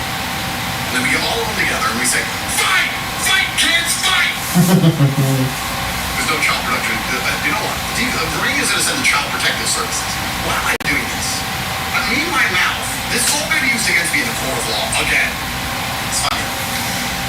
You make them all wrestle and shit. You put on like heavy metal rock music. Like Megadeth. The son's like, fighting for food. Real shit. And then other days, you have daughter days. The daughters come over, and they run around. Now, I'll tell you something about having daughters, because I had a bunch of daughters. Before I had daughters, I used to look at these wife guy girl dads, and how they cuck out and become such fucking faggots. And I think, is there something biological that happens inside of your bloodstream when you have a daughter that just makes you a fucking punk? I was really worried about it, guys. I was really concerned that I'm going to have a daughter and, like, not be top G anymore. It's like, why do all these men just become such fucking homos? And then I had daughters and realized the problem's them. They were already homos and now they have an excuse to show. I have a girl, so now I get to be a fucking faggot. In fact, having daughters made me more against that crap. When it's daughter day, all the daughters come over, I'm like, this is Dad's house. We're not putting Barbies everywhere. Clean up. Yes, Dad. They all clean up. They're all very obedient. My children don't fuck with them. Yes, Dad. This is Dad's house. It's not girl's house. Yes, Dad. Sorry, Dad. So when my daughters grow up to not be whores, it's because they've been listening to me. They're used to obeying me. They know it's my house, my rules. Most dads have a daughter and instantly start going, yay, butt plugs! Barbie! And you wonder why your daughter's a fucking slut. Anyway, now, the women in their nice places, they have a very nice life. You got a car, you got Bentley, you got a nice house, you got your children, everything's good. But sometimes they're gonna nag. Women nag. So when women ever go, I'm a bit lonely, you just say, don't worry, I know another girl with a kid who's chilling at home who would love a friend. Go hang out. Some of your smarter girlfriends will hang out with your other girlfriends. You can have like, you know, the whole tribe. Sometimes you see 3 or 4 girlfriends at the same time, there's kids around or whatever, and everyone gets to be big happy friends. Some of them are jealous and stupid. I don't want to see her. Why? Because you fuck her, it's weird. I'm gonna fuck her if you see her or not. What's the difference? Why be lonely when you can have a friend? You ain't stopping the fucking. Pussy happy dead when your ting go off. Problem is with women, they're not very emotionally intelligent. You know? I always tell my women this. You're not very emotionally intelligent. No, that's you. You're crazy. You're a psycho. No, you're not very emotionally intelligent. Just go hang out with her. Just go kiss. Go kiss. Inspect titties. Just go feel her titties. Go. What's the problem here? Just like you got pussy, she got pussy. There's so much in common. Best who ever did. I'm the best who's ever done. So that's how you solve the loneliness. Now, some of you bitch niggas are thinking, my girls have their own house, they're away from HQ. What if they cheat on me? That's kind of a problem you have when you're poor. It's kind of a problem you have when you're white and poor. Women don't really cheat on brown. Like, they just know better. It's like, he's huge and he's nuts. And my life here is really nice. No, nah. This really ain't. Listen. No woman is going to give up her bed and her beautiful apartment and her salary to fuck some idiot. Unless she has so little respect for you. The idea that rich women fuck the gardener, that's because they hate their husbands. And they hate their husbands because their husbands live with them. If a woman lives with you, she ain't gonna respect you. She's gonna see you in your weakest times, in your darkest hours. My women only see me when I'm fucking up. If I'm feeling awful, I just go text them. They're at their house out of HQ. Fucking feeling stress and pain and a keto. By the time she finally sees me, I'm back on game. I'm on smoke. Now come here, bitch. I'm gonna throw your ass in the pool. I'm gonna throw you in the fucking pool and drown you, bitch. If you live with a woman, she's gonna like see you like, you know, lay around the house, be lazy. She's gonna lose respect for you. That's why she fucks someone else. My women can't lose respect for me because all they ever do is see me fucking win. So I'm a winner. It's really important. We're talking about this later. So women ain't gonna cheat unless you deserve it. And if they cheat, so what? Go on your opening. They lose the house, they lose the car, they lose the salary, and even the house. You could sue that company in Portugal because your rent's due and you're out. See ya. Hit the streets. Orange Juice Jones up his motherfucker. Tricks are for kids.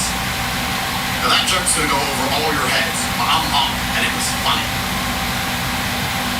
Now, to keep all of this running, you also need two other important elements. One, you need a security team. And two, one, you need a security team, two, you need a PA. You need the security team not only to protect you and protect your compound, because you're rich now, and you got really expensive shit. But also you need a security team to ferry the girls from place to place along the time. Like they can Uber and taxi, but it's a bit messy. The security team, when you have 4 or 5 goons full time, and you have Maybachs and, you know, armored cars, you can just say, go get this one, go get that one, go get this one, take her there, take her here, take her there, in and out. Well, you can see 5 girls in a day. People say, Andrew, how do you have so many kids? Because I'm super fucking dead. I can see 6 kids in a day. Pop, pop, pop, pop, pop, pop, 2 at a time. Pop, pop, pop, pop, pop, pop, pop, pop, pop, pop, pop, pop. I got the boys fucking fighting to Megadeth. I got the girls cleaning up Barbies. I got them all done by fucking 2 p.m. I'm a winner. That's the important part of the security team. But even more important than the security team is the PA. Now the PA is your right-hand woman. In the pimp game, they call it a bottom bitch, but we don't use those terms anymore because they play them back in court. Your PA is the most important woman in your life because the PA is your shield against the feminine attempts to garner control over your life. So women in this setup will start with nagging, and they'll realize that doesn't work because you can't really nag a guy in a multi-million-pound HQ surrounded by Ferraris and Lambos because he doesn't give a shit. Like, you can nag all you want, but it doesn't work. So then what women start trying to do is they start trying to be smart and saying, I need some help with the baby. I pay all the bills and I made the baby. The rest is on you. I've never changed a diaper in my fucking life. What help do you need? We need help because we have to go and get clothes. Alright, then take security. Okay, yeah, but I need to get picked up at 3:30 p.m. Okay, I'll tell security 3:30. And it might be an hour because I need to go to 3 places. They start spamming you with requests. Stupid requests, dumb shit that's below your pay grade. And all these women are doing it. Like 20 of them. I need this, I need this, I need this, I need this. And my fucking mind. I'm trying to escape. You fucking leave me alone. That's why I have a PA. Your PA is your shield against everything. I talk to my women about my kids that I love, their titties that I enjoy. Any request, any problem, any help around the house, any girl crap, any of that goes to my PA. When they message me, hi, I need help with PA. Mary is her name. Message Mary. Don't message me again. I'm working. Reverse, Marcel. Reverse. Fuck you. You fucking black bitch. Pick the call. You pussy hole. You used to picking things up by now. You and your fucking ancestors. Message Mary. I'm busy. You and your fucking ancestors. Yeah, that's right. Blue bitch.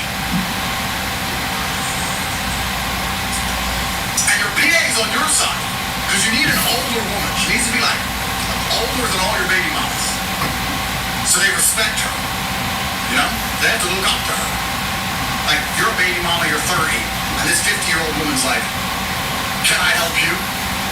And don't let her be nice to them. She'll be nice enough so there's no beef. But also, like, the problem is with men, like, men are such fucking losers nowadays. I see it all the time. Most of you guys will get PA, and your wife will request something, and the PA will reply rude. And you'll be like, don't talk to the mother of my kids that way. Fire. And you wonder why your wife thinks you're a fucking dickhead. If my PA is rude to my women, I'm like, yeah, she's busy doing important stuff. Of course she's rude. You want to help her not. She's allowed to talk to you however the fuck she wants. She's busy, and you're spamming her about fucking IKEA times. What do you want? Shut up and do what you're told. Your PA is also in charge of flying your women in and out. Your international girlfriends. Separate conversation. But the PA has to be older so she has authority. And she has to remind them. You know, it's like, girls, back in my day, I was raising 7 kids with no help, no job, girlfriends. Separate conversation. You have the fun. The PA has to be older so she has authority. And she has to remind them.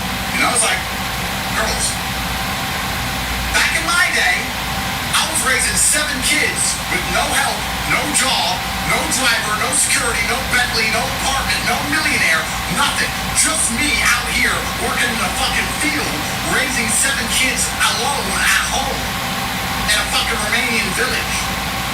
You women are spoiled as fuck, living in fucking penthouses with Bentleys, complaining about the IKEA times to go spend your allowance. You better talk to Andrew with some fucking respect. And they sit there and go, yeah, you're right. And then when you and your PA meet up, she's like, man, these women, you are so nice, Andrew. You're so nice. You're so spoiled. It's like, I know. I'm too nice, aren't I? You're way too nice. Back in my day, I had to raise all 7 kids by myself. Out in the field, we had to eat dirt. It's like, I know, you're right. And these bitches are eating food. They never eat dirt. They hardly ever eat dirt. Like twice a month. Yeah, you're way too nice, Andrew. Like, I know. So your PA is your shield. Mary. Message Mary. Message Mary. Mary, Mary, Mary. Don't talk to me unless it includes a nude pic or something cute with my child. Or entertain me. Tell me a joke, bitch. Tell me something good. Don't message me with dumb shit. Yeah. When you get the PA set up, you get the girls around, your girlfriends become friends with the girlfriends of the other guys at HQ. You got the satellite system set up. You got the security team. You got the big gate so women can't get in. If they turn up and try and like break in, sometimes you're having like a girlfriend at the house and like a baby mama comes to the house trying to like get in. I know she's in there. That's when you put on Steven Seagal Under Siege and you watch it. You laugh with the guys. So when your baby mamas turn up and bang on the door saying, I know you got girls in there, you just put on Under Siege. And then the girl you're on a date with is like, why are we watching this old movie? He's like, because I'm under siege, don't worry about it. And she sits there confused and you know the guy's sitting there laughing. That's what you do. So that's that problem phase. When you've done that, true story, when you've done this, you're now living the optimal life. You live with men, you're mega competitive, your women are loyal and obey you, you only get to talk to them about things you want to talk to, they're taken care of by your PA, you get to have children, and you don't have to become a wife guy. Your life stays great. That's how HQ works. That's the setup. And we have HQs in Romania, in Dubai, in America, we have HQs all over the world. This is the only way to possibly live as a man. Now it's expensive, yes, but I ain't broke. This is how you want to live. You don't want to live with a chick. Whatever you do, you lose your competitive edge. She'll fall out of love with you. You'll fall out of love with her. It's fucking awful. It's awful. Now, the women are going to try and move into HQ. So like a woman will come over to HQ and she'll like bring some stuff and she'll like put some stuff around and she'll be like, I'll cook for us tonight, and she'll try and like stay. You know, and you just gotta be firm with it. You just gotta say, look, it's been very nice having you here for the last 2 days. But this is the headquarters. And the headquarters is primarily for making money. That is the function. This is me to handle my business. And my business involves other people who you don't like. So unless you want to get along with the other 4, you're gonna have to go home right now. Because the other 4 are coming over. Straight business. You can't see they can't tell you not to see other girls. This whole setup prevents that. You can't tell me what to do with my fucking life and my fucking house. I have other people to see who you don't want to see. You won't play nice. You don't like playing with titties. You on. This is headquarters. Shit's gotta be done. Money have to make. See ya. And that's how you keep the optimum life setup. Now, I'm answering questions. I see some super chats here. Super chats have to be above $50. I'll answer all questions about headquarters. While the super chat's coming, so I'll read them all at once, I'm now going to play you a video of headquarters. I'm only going to show half of it. I'm not going to show all of it. But before I do that, in fact, because this is my show, I can do whatever the fuck I want, I'm going to piss. That's what I'm going to do. Because this is my show and I can do whatever the fuck I want, I'm going to take my big, long, black schlong and piss. And I'm going to show you headquarters. And there's a lot of rooms I'm not going to show you. Because this will eventually be used to build a blueprint to raid my house again, call. But I will show you, the basics. Yeah? Back in a jiffy.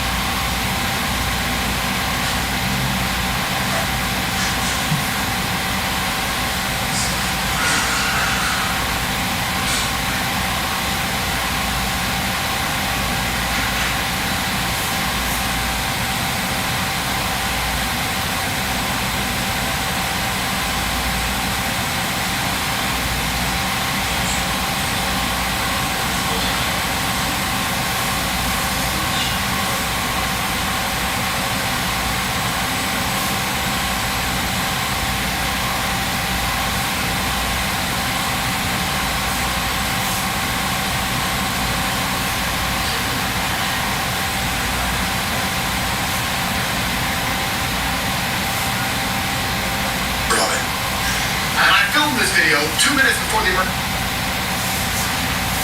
Alright, friends. So, I'm going to talk through the video and then I'm going to play it in full. First, I'm going to do a talk through it. And I filmed this video 2 minutes before the emergency meeting, guys. So, 2 minutes before we started this, I would like some credit for the work I put in. Please. Because I'm dedicated to the cause. I'd like some credit. We'll learn the chat by fucking them too good for all your ears. $50 super chats only for questions. Let's talk through HQ. So this is the podcast studio. This is where the emergency meetings take place. This is where I am right now. And that leads directly out to the security office. You can see here the security office. We have cameras of the entire perimeter. Because when you live with all your friends, the chance of you getting raided by the police is 100%. Unless you're real faggots. We're going to live with 10 other guys and be millionaires. And the police ain't going to turn up ever. Imagine living with 10 of your best friends and being a millionaire and the police never turn up. Ever. What kind of pussy must you be? If you get 10 guys in one house living together having fun, making millions of dollars, and never, ever, ever get raided by the police, you may as well just fucking kill yourself. At that. Because the police are definitely going to come if you're having any kind of fun life. So you got your security team watching. So when the police come, they can press a button that sets alarms out throughout the whole house, so you can all wipe your phones. Duh. Normal, standard. So, because the police are definitely going to come if you're having any kind of fun life. So you got your security team watching. So when the police come, they can press a button that sets alarms out throughout the whole house, so you can all wipe your phones. Duh. Normal, standard. So the security office here, we can see all the cameras. So guys, security office. See everything here. Take logo. This room is all, I can't tell you what's in there, but it's fucking cool. It is so fucking cool what's in that door. What's the coolest thing you can have in a house? What do billionaires keep having in their house? Think about it. What do billionaires keep buying? I'll show you. It's fucking awesome. Fucking awesome. Go outside. We have a GLS Maybach here. I like the, instead of the normal Maybachs, I like the SUV Maybachs because mine's armored. When it's armored, it just feels like those heads like a fucking tank. So we have a Maybach here. And this is what the security teams drive me around, pick up the children, we go back and forth between the satellite places. That's one of the many cars. I have about 7 or 8 cars for the security team, but this is one of my favorite ones. This morning, I took it actually because I had to go and check in with the police. So that's why it's sitting there. Next to it is a Carnizet Jesko. $7 million car. Right there, just chilling. She's just chilling. Yeah, I've got 103 cars in different warehouses around the world. And I've got 2 Jeskos. And I really love it. Beautiful car. Only $7 million. So I bought 2. my yes go. And then we have the gate. Because you're gonna need a gate because they're gonna raid your house. So now let me show you one of the bedrooms. You know I was talking earlier about bedrooms, giving examples of how like bedrooms, you have your own little apartment. This is the bedroom quality that exists within headquarters. Everyone, all the guys who live here, like 8 of us live here, we all have something similar set up to this. So there's a bedroom above the podcast studio, so you have a little living room, you have a TV. If you want to have a girl over and be romantic and be gay, you can sit and have a little private time with your girl. We have a little balcony, you have the bed in the bedroom, some teddy bears. You got your own bathroom here, shower, bathroom, everything. So you got your own little apartment, basically. It's a 1-bedroom apartment, and this is what all of our bedrooms are. So if like our girls are over, and we don't want to see them too much, or they annoy us, or want to sit and watch a movie with the chick, whatever, we just go to our little apartments. I'm not going to show you any more bedrooms, but that's what the bedrooms at all of HQ look like. There's like 9 or 10 bedrooms total. The gate, because you're going to get raided by police, you need to have a big-ass gate. That's why everyone makes fun of my house, by the way. Everyone's like, he was in a warehouse. He should live in a nice, pretty mansion with glass doors and candles. Yeah, until the fucking ops turn up. Until the Albanians want to fucking kill me. I don't have windows. I have steel. I have fucking steel. Of course it looks like the Batcave. I'm fucking Batman. D-Cop have struggled. The last time they tried to raid my house, they were outside for an hour and a half. You can't get in my house. The feds can't get in my house. The ops can't get in my house. The girlfriends, the baby mamas, you can't get in. You can't get in. You're not invited. Fuck off. Well, I want a pretty-ass house with a pretty facade. Oh, look how pretty it is when the fucking feds turn up. No thanks. Big-ass gate. Suck it. A big-ass gate right here. Do something. So the big gate. Got the pool. Pool area, some pool furniture. I'm changing all the furniture, but it's fine. But the pool area. Now, another good thing about living at HQ is when your friends bring their girlfriends over, you say, bring some friends. So, because there's like 10 guys here, someone always knows a chick. So when a guy brings a girlfriend over, you can meet a brand new girl. Imagine living at HQ. Guys, imagine the dream. You wake up, you walk up by your pool. There's a brand new girl you've never seen before. And she's bad. Like, hello. So go, hi, I'm here with, I would say Marcel, but no, I'm here with Marcel. I'm here with Alex. No one's ever here with Alex. Tristan. Oh, really? Cool. Yeah, I just met him. That's nice. Got any friends? Yeah. Okay, invite your friends over. Let's have a pool party tomorrow. Really? Yeah, sure. Bam. I've been awake for 4 seconds, and I now have 10 new beautiful women in my house. We're going to have so many kids. That's how. So another good thing about living with your friends is that their girlfriends have friends. So you never need to worry about dating, going to the club, jester, none of that shit. They don't do any of it. Say, bring your girls over. Let's put some music on. Let's have a party. You're so nice. Everyone on the internet said you're mean, but you're really nice. I know. No girls over 25. They're all miserable. Bring young ones, because young girls are happy. Once they get to 25, they all just become suicidal for some reason. Bring me, how old are you? 19? Okay. That's fine. All your friends are in the same school? Great. All right. What's a baby? So, here's the pool. Jacuzzi, sauna. I don't really like saunas. I don't really like jacuzzis. But, you know, they're pennies. It's like 20 grand, 30 grand. I spend all lunch. Who gives a shit? So the jacuzzi is permanently on. It's always working because staff come and deal with all that crap. So I'm just showing you. Got the jacuzzi here. Got the sauna there. Now, this is the corner area. And this was supposed to be just for chilling. But I put a little gym there. Because sometimes I like to work out outside. You know? Sometimes I like to work out outside, so I have an indoor gym and an outdoor gym. It's basic, but it doesn't matter because it's about the will. You don't need a fancy gym. You need the will to succeed. You need to just keep trying, keep fighting. So I've got a basic gym outside.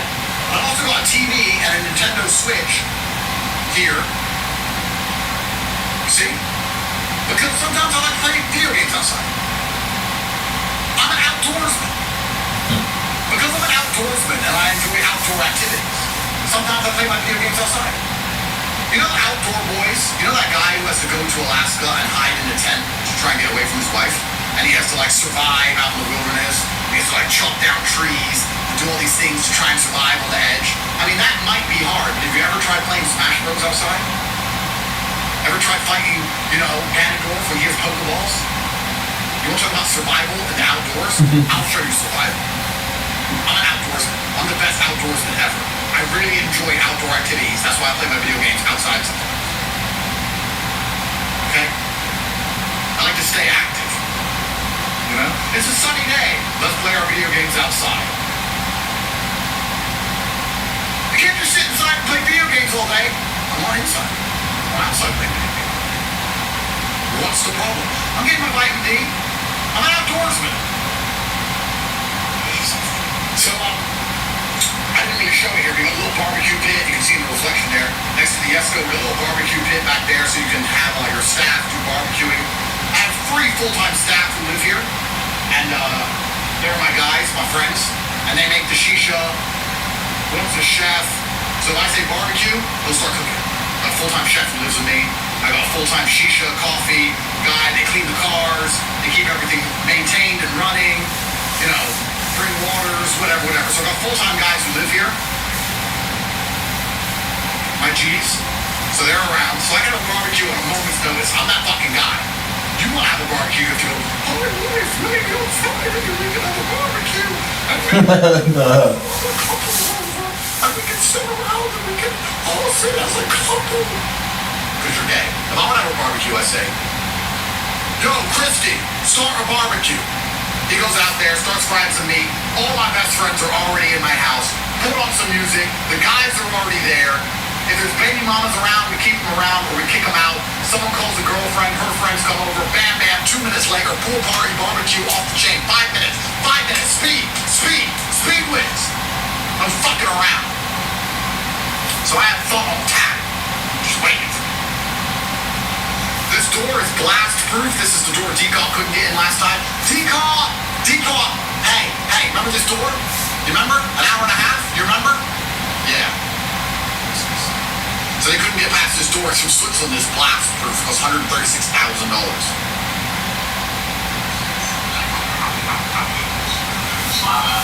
So I take back everything I said about living with my friends. I hate it. The reason I make so much content and I'm so funny is because I live with my video team. They're my friends. Except for me. On a serious level, bro, fuck that guy. He's always just like on camera. He's always just... Fuck off. I'm trying to film my fucking house. Fuck off. He's as bad as Marcel. Now the house is a bit messy because it's first thing in the morning. It's a bit messy. Sorry about that. That's Christy. That's Christy, the chef. Real G. So we got the World Cup on. We got here in the living room. It's a bit messy, like I said. The cleaners are here.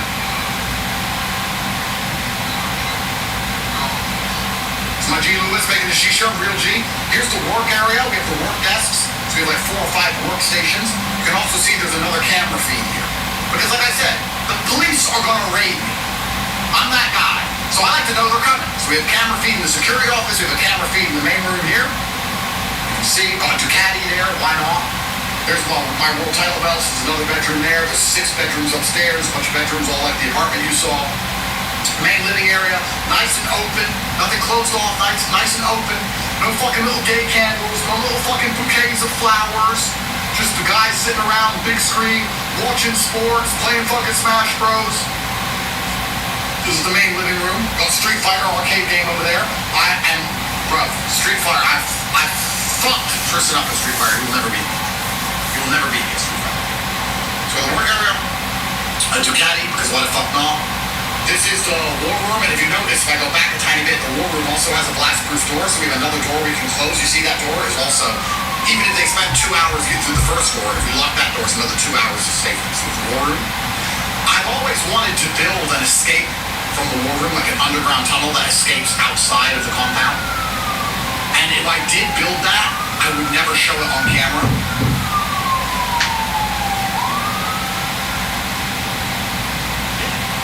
So we have a war room here, panic room. With a safe, another camera feed.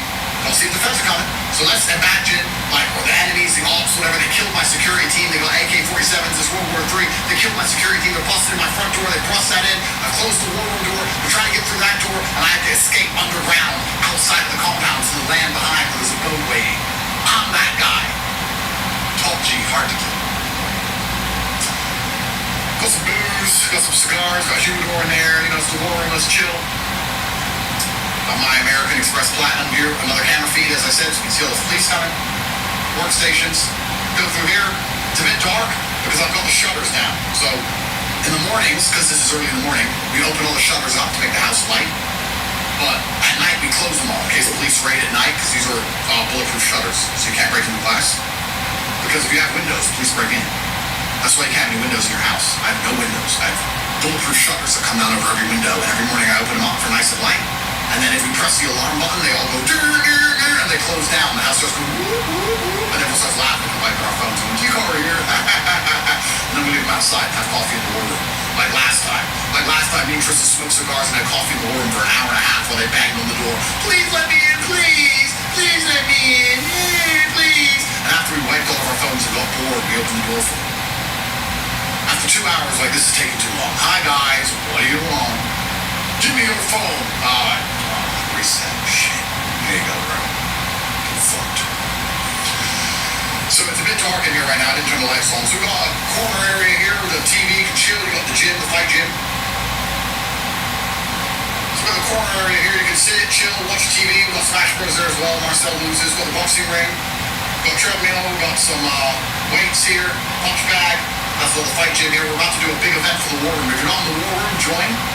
The war room's gonna have an event in Romania probably in August. And we're gonna get like the dog. We're gonna get everyone into the fight gym. We're gonna like throw down in the ring and see who can survive longest. But the fucking dog pound is gonna be sick. So because the war room members are permanently welcome at HQ. You can just come to HQ. It's the war room HQ. It's the point. So we got the fight gym here. Upstairs, above the fight gym, up those stairs, you got 4 or 5 more apartment bedrooms. 4 or 5 more guys live up there with their full apartment bedrooms. We've got full cinema up there. I didn't show the cinema, I forgot about it here. We've got a cinema upstairs as well, like a full big cinema area. You can sit, eat popcorn and watch cinema movies and so we've got cinema. I forgot to show. Hold on. Cinema and bedrooms upstairs. And then it's still a bit of construction, so we haven't completely finished the fight gym yet. That's why we're gonna finish it all before the war room event. That's why there's a little bit of shower and blah blah. That's why there's a little bit of construction stuff here. And then we have the car garage. Here, so we got SF90 Spider, Valhalla, Revuelto, Vanquish, Huracan, the M5, the 1,000 horsepower M5, and Tristan's fucking Lada. I don't know why he puts. I don't know why his Lada is in the garage. I told him he doesn't need to fucking protect it from the rain. He pretends it matters, so his Lada's there. So all the whips. So this is. You understand? This is the life, gentlemen. This is it. This is the life you want to live. I've got everything I need, just like the meme. I've got the gym, indoor, outdoor. I got Smash Bros, indoor, outdoor, security team, podcast studio. I got cameras everywhere to see everything going on. I got my privacy in my apartments. I got all my whips. I got everything. And I can decide if this is a house full of loving children who care about me. I can decide if I want to be uncle to Tristan's kids. Uncle Andrew. Tristan brings all his kids, and I bring all my kids. And there's like 20 kids. It's a big happy family vibe like the olden days. You're marrying one chick and sitting with one chick. Your kids hate you, bro. What? Grow up with all their cousins. There's like 20 kids around, huge big families. You say I'm a bad dad. I got to grow up in huge households full of people. Kids everywhere. Christmas Day. Thanksgiving. We didn't have to drive across state. None of that shit. Everyone together, 20, 30 people, all related. Beautiful vibe. We get to decide if we have that, or we get to decide if it's just guys training, or we get to decide if it's us guys plus a bunch of fucking hot 19-year-old chicks. And we can decide all on a whim. One message, done. Message my PA, bring the hose. Bring the kids. One message, done. I get to choose the entire vibe of my house. Your house vibe is, I'm living with a chick, and she's baking muffins, and we have to watch Twilight tonight, or she yells at me. My house vibe is, do I want a party? Do I want a pool party? Do I want barbecue? Do I want to see my children? Do I want to live with Amanda? Or do it just guys? Are we training? Are we making money today? What are we doing? I get to just chop and change anything I want, anytime I want. Let me go to an emergency meeting. Let me hit the gym. Let me jump into Yesco. Let me see my sons. Let me see my daughters. Let me see my baddies. Whatever. Flexibility. That's what life is about as a man. That's why HQ is undefeated. It is the only life worth living as a man. It is undefeated. If you live with a woman, you're going to catch her taking a shit. Is that the life you want to live? Is that the person you want to be? Not me. I've never seen any of my women without makeup. Ever. Ever. You're sitting around with some fucking girl who looks good on Instagram. She'll do all her makeup and do all these stories that look amazing on Instagram for other men. And you're sitting around when she's in a t-shirt eating pretzels. Looking like a fucking slob. You're like, and then they put those memes up. They put those fucking videos up. And even when you look like a slob, your boyfriend still wants to fuck you. You seen those where she's like walking around in a t-shirt and the guy's like creeping on her? Yeah, because he's desperate. He's desperate. In Afghanistan, they fuck pigs or donkeys. That's all they can get. And you're the house pig. And his willy's hard. So he goes up to the house pig without makeup.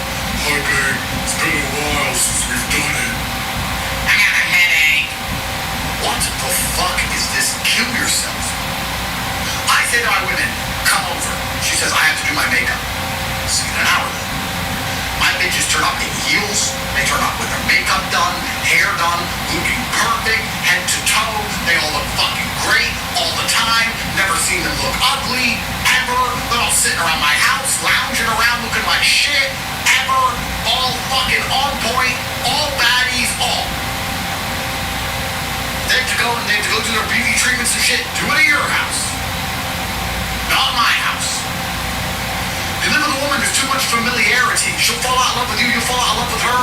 You're sitting there with these fucking brat-ass kids. People have seen videos of my son training. I click, and you squat, jab across, click, and he obeys me. Like, oh, I wish my son would obey.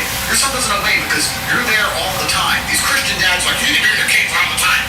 Your kids look at you like the fucking pussy you are. So they don't respect you. When a son goes over to Batman's house, and dad, Batman, is with 10 other fucking Batman-esque diggers, and he starts saying train, the son is like, yes, sir. You go get your shit straight. You can't be living with this fucking chick one-on-one with this fucking crap. Fuck it off. It'll destroy you. It's why it never works. No one stays married. It's why your kids suck. It's why your daughters are whores. It's why your woman cheats. It's why you're depressed. It's why you're fat. All of your problems come from the same thing. You need a HQ. And to get a HQ, you need money. And to get money, I'm going to help you. Because something big is coming to the Rumble wallet shortly. And every single emergency meeting I've been doing so far, I've been mentioning the Rumble wallet because you're going to need it. It's free to download. You can keep your money there. Rumble has just done a big acquisition. Apologies. Rumble's just done a big acquisition of some AI data centers. You can look that up if you're interested in the stock. But if you're interested in crypto, you're going to need the Rumble wallet. And I'll be revealing why shortly. So for now, it's completely free to download. If you watch emergency meetings, you should have it. If you're a member of the real world, you should certainly have it. Download the Rumble wallet today. So that's how HQ works. That's the mechanics behind it. I would actually be very interested in your feedback, gentlemen. I'd like to hear what you think about it. So we can do the super chats. You can tweet at me. I'm looking forward to seeing what my fellow white supremacist Nick has to say about my setup. Maybe he's not very Christian. Maybe he's not very Christian, Nick. Nick, I'm talking to you. Maybe he's not very Christian. Maybe he's not very Christian to have 20 women I haven't married and I have a bunch of kids and loads of money. Maybe he's not very Christian. Maybe he doesn't say in the Bible have HQ. Maybe you're right. Maybe you're right. Maybe the Christian thing to do is to fucking take her to church and forgive her for her sins. Forgive her for all the jizz she swallowed. Believe that she's born again. And I should sit with her and hold her hand all day. Maybe that's the Christian thing to do. Maybe I should be like Matt Walsh. Saying, Andrew Tate doesn't understand how to be a dad. My son would beat the fuck out of your son. Choose your best kid, pussy hole. Choose your best kid, you fucking punk. Get your best Pokemon. My son will beat your son to a fucking pulp. Shut the fuck up. Bitch nigger. I've got a beard. I don't have a beard that looks gay. My beard looks cool. You suck. Your kids suck. Bet your wife sits around the house with no makeup on. Couldn't be me. All I do is win. All I do is fucking win. Win, win, win. You know what else? I had all these girlfriends people would say, that's one day he's gonna wish he had kids and family instead. I got double-digit kids.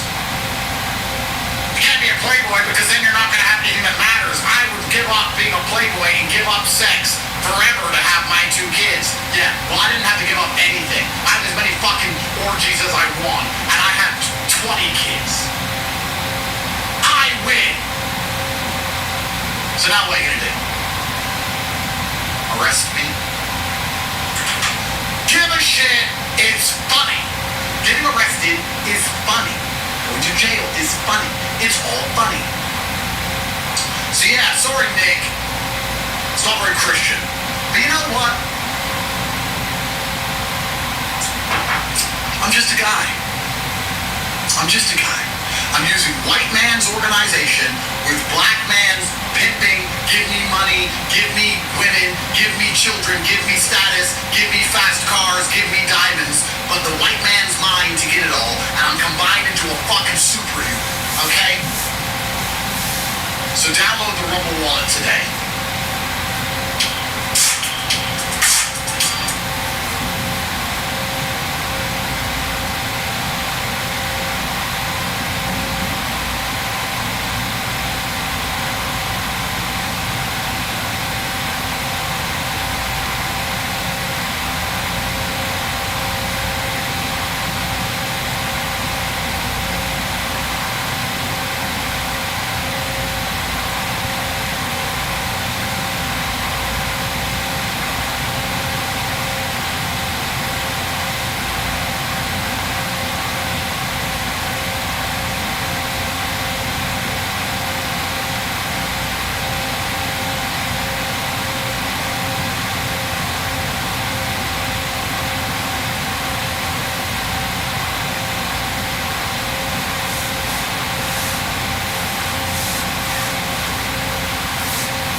it's not necessarily about getting a woman, it's about acquiring a certain mindset, getting your money out of the shit, understanding that nothing's going to. Do you think Chud can sit here and wipe my main podcast on Wednesday night at 1 a.m. and be able to get that? Yeah? Start somewhere. What women are like you? Yeah? How come? Come back here. You don't go for men like you. No, it's not that. Fuck that bitch. It's almost like in general, men are, American especially are deathly drugs. Sorry? American women now are deathly drugs. Okay, how come? The society, TikTok, social media. What does answer any of my questions? How American Just a little. You said, okay, you didn't say that, you said TikTok. That's not makes sense. Yeah, it's part of the catalog. You can't foresee far enough into the future to understand what's saying. You have no. I'll give you an example. I was talking about this earlier today. So, like, for example, Cleveland, right? He has his world order. And every night, his apple girls in Central Spring Break. These girls have boyfriends. They have husbands. Right? They have serious relationships that they have going on. And she's not the only one. I didn't even know about her. I saw some other chick. They have boyfriends. And they're like kissing and hooking up with them, and there's cameras around. Now, if you go back 67 years, this would be unheard of, right? Adultery or cheating on your boyfriend was something extremely frowned upon. You would, keep it in secret. It was a problem. So, that's crazy. The camera work right there was crazy. The camera work right there was crazy. I didn't even guess you said the word adultery. Shit up on her face. That's crazy. So, like, I just got emotional. Yeah, but he's not telling you as well. No. No, he told you so. No, about like other no. So yeah, so like, what I'm saying is like, as he's talking about feminism, TikTok, whatever, what I'm trying to explain here is that we got to a point now where like, there's no shame. It used to be like shame used to keep women in line, but like shame has been effectively removed. Now we're arguing, I'm talking about this in the book, like, feminism originally was about equality, now it's about removing female accountability and shame. You're obviously not going to find the love of your life and hold on to your own favorite. You're already with God. And then, let's see. Like, are you trying to love your life, Brian? All this, people already say you don't want to get to your 19. What the fuck do you expect from this age? That's actually the age that you probably marry. Yeah. That way you don't end up in. Okay, we still learn, like, what girls are talking about. The girls were all and it's just not married at 20 years old, guys. It's like 40 years old. I was thinking, like, what Particular is showing with this stream is that women have changed their lives. Is my point. That's what to explain to you, because you're like, okay, take up roll up. Like, there's no shame. Of course, when you're at a nightclub, it's clavicular. Obviously, you have to put on. You know what I mean? But here's another category. Hey, wait, good chicks. You're girls. Were you trying to put on when you were clavicular? Not you, not you. I want to more. I want her. Okay, I still don't know who you are. Jawbreaker girl. Nice to meet you. Broke her jaw. What's your name? On a jawbreaker. That's a lot of people. Those are good ladies. And so, what's your name? Aaron. What do you do? A lot of things.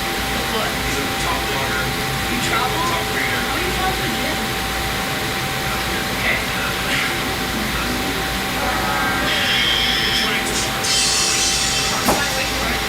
I'm just being honest. I'm not really.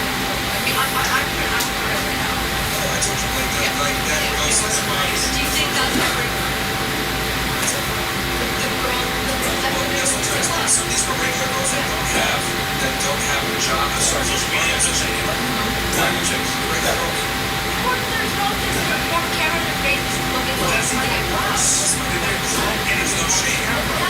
So much enough. Yeah. Is he even watching? Yeah, then no, why don't go club? You're not going to the club. The girlfriend's club or that's Both the strippers like nice. I can see it real time. They cheap and they're drunk at the party. Yeah, you see in the underestimate lack of awareness that most men have.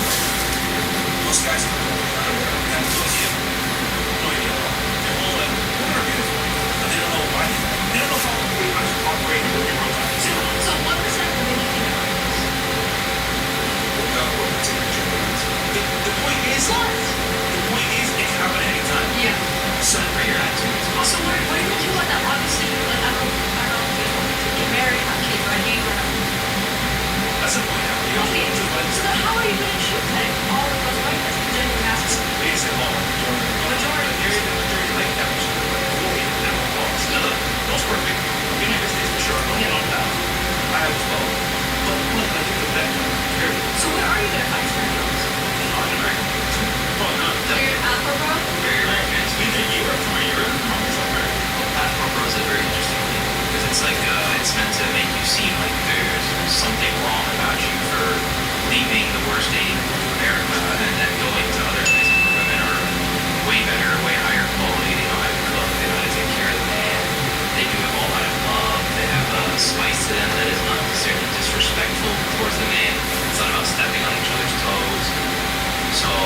you saying passport bros better minimize that, and then everyone. I don't think that's a pleasant term, but yeah, they're gonna look at it in terms of. Yeah, you heard. Yeah, so I mean that. Would you go to Cambodia? Would you go to Cambodia? Would you go to Cambodia? No, I'm not gonna go. No, why would you not go to Cambodia? Be very honest. They're the same Bangladesh. Would you go to Bangladesh? It's a Indian. It's a smaller. Why not? To me, I just wouldn't travel to try to get it because I'm in trip with you. okay, what about you? Why would you not go to Cambodia? I wouldn't go there. Yeah, but why would you not go there for that? It's a third world country. People aren't there very. Yeah, so. What about you? She said.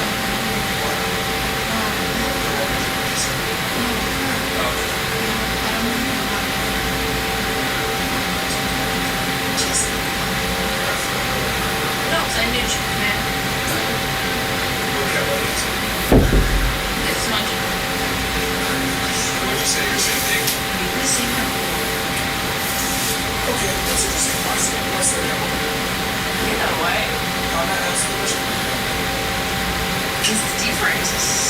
They're Singapore is like wow. Just be honest, why? Okay, Singapore. People from Singapore probably have money. Thank you. What about you? Why would you go to Cambodia? So next to me. So, let me, because I have to make them feel that good. So just like you guys when you go to Cambodia, that's like us dating in America. And you just internalize that. Okay? Just like you would not go to Cambodia or, I never been there, it doesn't make sense. Why? What about even from like the U.S.? What about Tennessee, Missouri, Illinois, all this U.S.? Get into it. I'm trying to explain to you, like just like you guys would not bother to go to Cambodia to meet men, that's kind of how it is for men in America. Because the things that we look for in a woman, women here don't really like value. So just like the things that you want in a man, like a provider, someone to take care of you, you're not gonna find that in Cambodia because of what the money looking is too low. So for us, America's like the Cambodia made. For you guys, it's still okay because in America, and at least that money, status, whatever, it doesn't make sense. If you are going to leave America, you're going to go to Singapore, you're going to go to Dubai, you're going to go somewhere, another developed country. You're not going to go backwards economically. You're going to go because you care about money. So that's what it is like dating these countries. Now, what was I saying? So, I said no, like it's like. yeah, but I'm trying to explain to you like why men leave the United States. I get it. Yeah, everyone gets it. You don't need to explain it. But I get it. No, I get it. It's weird. Anyways, and also I wanted to make sure that because like people say, oh, passport wasn't it's like a negative thing. It's like really it's about equality more than the Western general for everything. so we're talking about America. What about the U.S.? What about I'm seeing like redneck girls who like still like enforce their. So here's the thing about the Midwest in America. We talk about Okay, I agree about Miami. It's like very international. Yeah, you asked me the question. So here's the thing about the Midwest. Now, if it was 1956, I would tell you, sure, let's do it. Like, you can go and maybe find a girl, a country girl that lives somewhere rural, she appreciates hard work, and you're going to manual labor, let she work on a farm, whatever she has to appreciate you. But the problem is that we have the internet. And with the internet, it's globalized the world. And the internet benefits women when it comes to dating significantly more than men. Right? I mean, look at yourself. So, whereas like this opportunity that would never be afforded to men, right? So, and then also, to be honest, you being on the internet, being on things that makes a lot of sense. Right? You're able to say, I got to reach out to a certain area, hey, I want to reach you. I mean, you said earlier, so now, I was dating out. So what this has done, this has changed the dating landscape significantly. So average men can no longer compete because they're competing with superior men all over the world.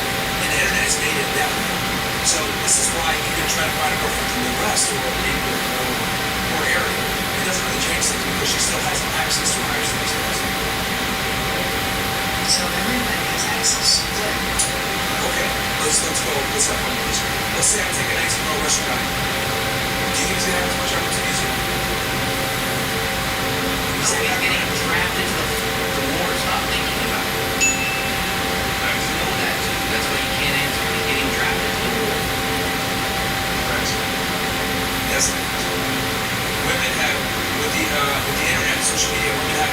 enormous amount of leverage that you guys don't even know that you have, that men do not get the benefit of at all.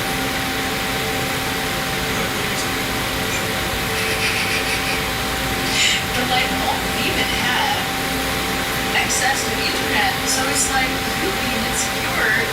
It's like, oh, my just like watching another man be like better than me. That's like what it sounds to me like. No? Am I wrong? Yeah, you're very, because I was talking about women in the West of America, right? Because you gave me the example of like, oh, what about Ohio, the Midwest, whatever.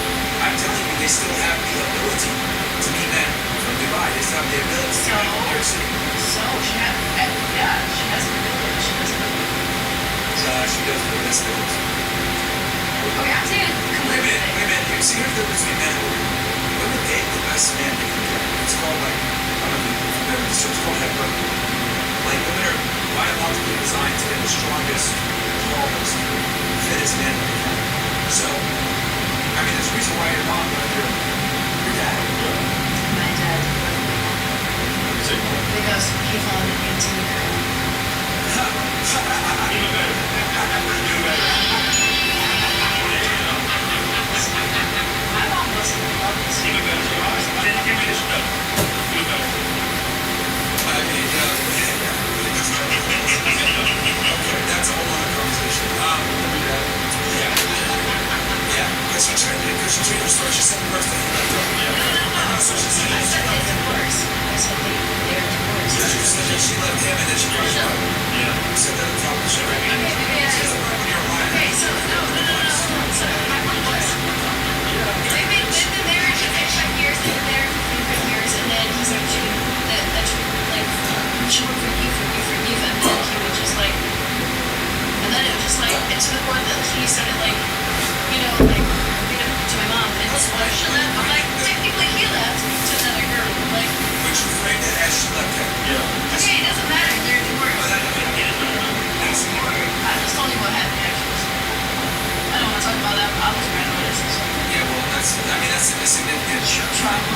because it proves what I'm trying to say is that like women want a guy that's strong or sharp. No, still, like, she works engineers somewhat, and that's just. Are you gonna date somebody worse than you? Are you gonna date somebody worse She than hasn't you? find anybody else. Are you gonna date somebody worse than you? Worse than me?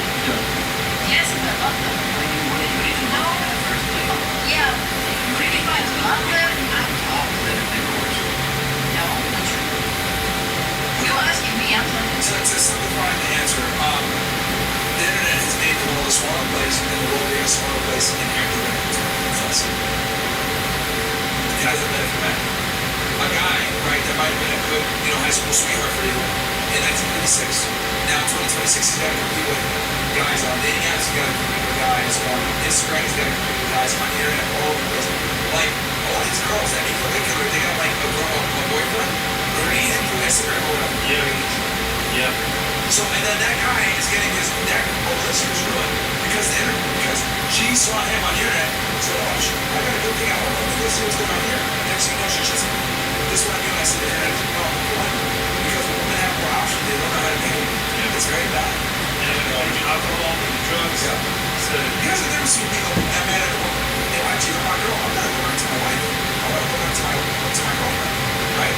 If you cheat on your man, it's over. You don't respect that. There's something wrong there, very wrong. Because when a girl loves her man, he's the only guy that she sees. It's not the other way around. So when women have options, it's a problem. Also, it doesn't come very cocky and very good. They have options. That's also a problem. huge egos. Yeah.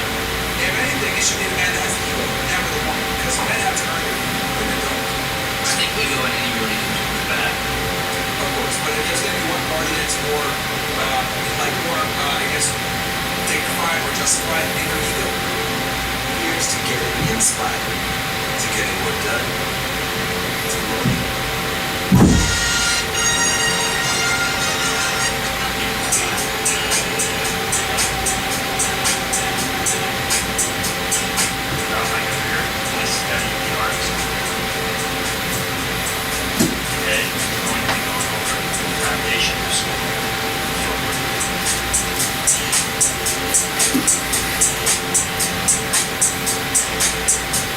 Today's NBA.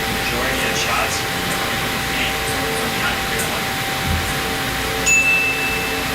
And with this in mind, we're going to be focusing on playing off of 2 feet in the paint today.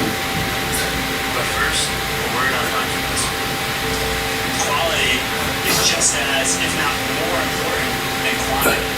So as we're going through these drills, we want to be very mindful, which is to say we want to be present while we're doing it. We don't want to kind of be mindful and going up, taking shots.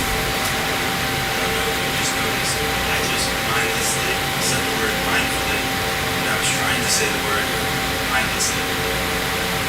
Carry on. Not even really knowing what we're doing.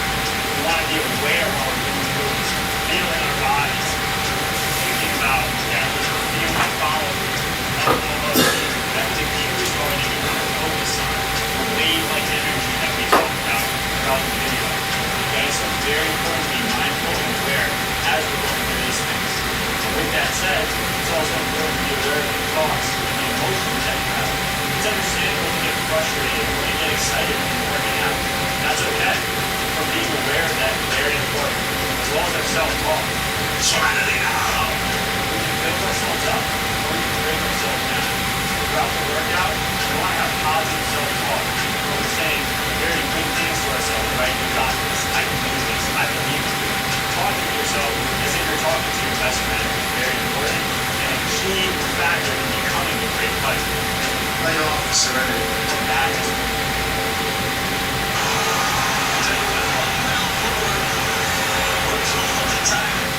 it's important when playing as they're in the air. Many players are worried about the mechanics of the movement, whether it be getting their butt down, raising the ball above their head. All of that is important. And really the most important thing is that you can recreate the feeling and the appearance of what it looks like and feels like to actually shoot the ball. In doing this, the defender won't know whether you're thinking going into the shot, and they'll instinctually react to your thinking.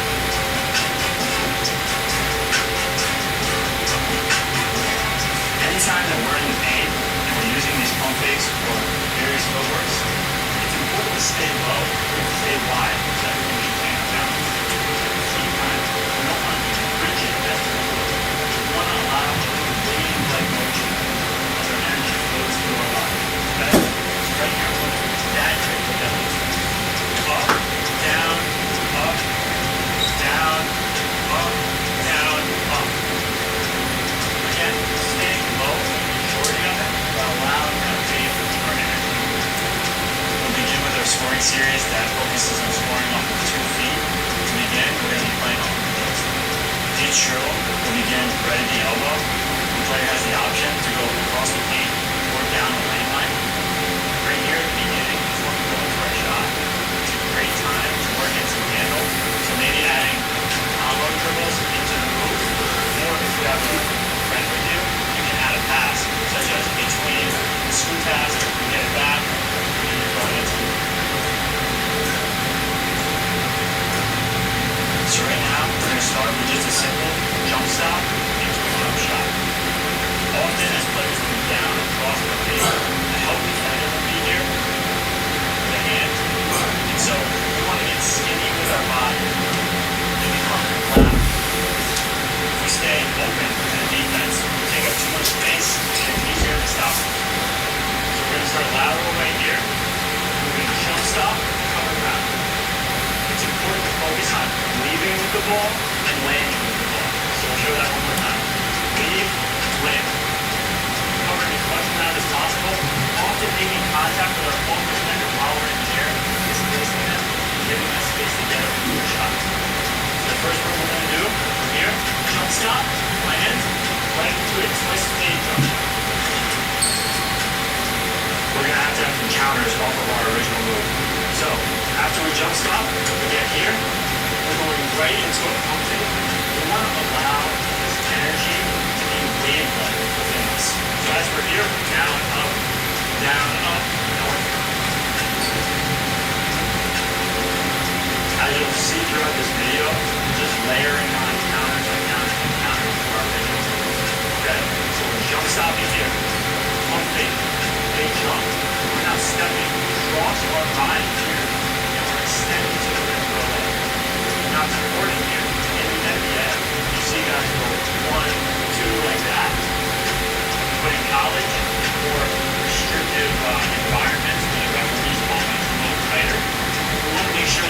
step through, jump off 2 feet. As offensive players, one of the most important parts of the game is that we take what the defense gives us and we read it. So, when we're here, we land on 2. Again, the jump stop and the step, the choice of either step, very important, very advantageous. So, pump fake. If the defender's on this side of us, we want to step across. If my defender's on this side of me, I want to step through and extend to the left. The next move in this series, we're going to jump stop, pump fake, stepping through, trying to get a layup. Every time we're stepping in these footwork screws, we're trying to score. We're not just faking the defense out. We're trying to score, they take it away, and get it. So, land, pump fake, trying to get a layup, they take it away, put the ball up, fake it, trying to cross the bond up, and then twist right back into a jump.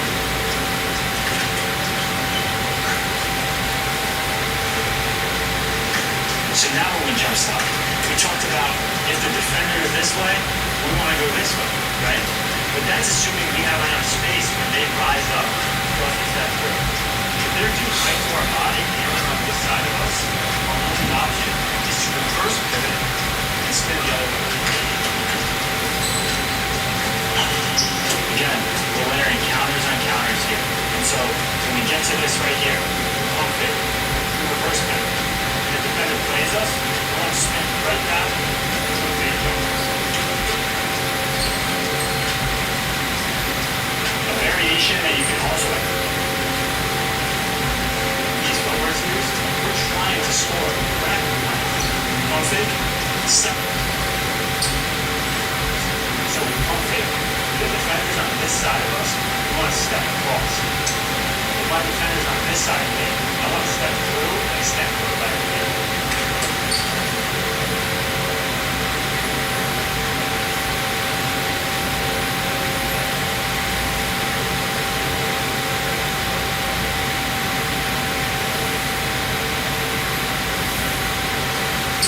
And we read them.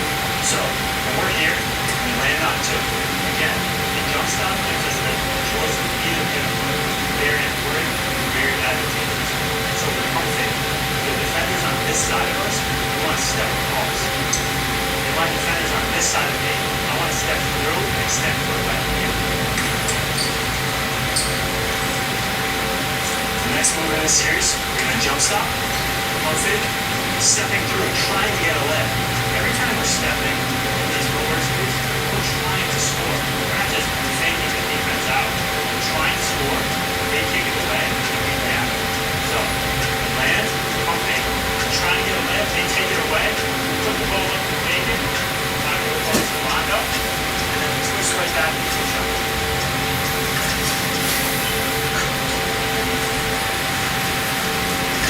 So now when we jump stop, we talked about if the defender is this way, we want to go this way, right? But that's assuming we have enough space when they rise up for us to step through. If they're too tight to our body and they're on this side of us, our only option is to reverse pivot and spin the other way. Again, we're layering counters on counters here. And so when we get to this right here, pump fake, we reverse pivot. If the defender plays us, we'll spin it right back into a fade jump. A variation that you... Again, we're layering counters on counters here. So when we get to this right here, pump fake, we reverse pivot. If the defender plays us, we'll spin right back into a fade jump. A variation that you can also add to any jump stop footwork is adding a step back before the move. This is something that Jalen Brunson is training. So we come here, we step back, we land on 2 feet just like a jump stop. Jump stop footwork is adding a step back before the move. This is something that Jalen Brunson is training. So we come here, we step back, we land on 2 feet just like a jump stop, and you're free to use any of the moves that we've already demonstrated. At Cox, your internet and mobile price won't change for 5 years. That's 5 New Year celebrations. Now we're going to go into our outside foot series.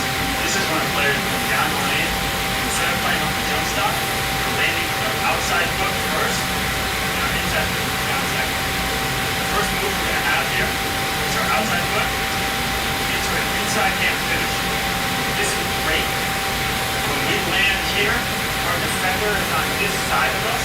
They're trying to block us from behind. Assuming we're going up to the right hand, they're coming here. And we're slipping our hands in their arms. Is what that defender was just trying to take away. So we're going here.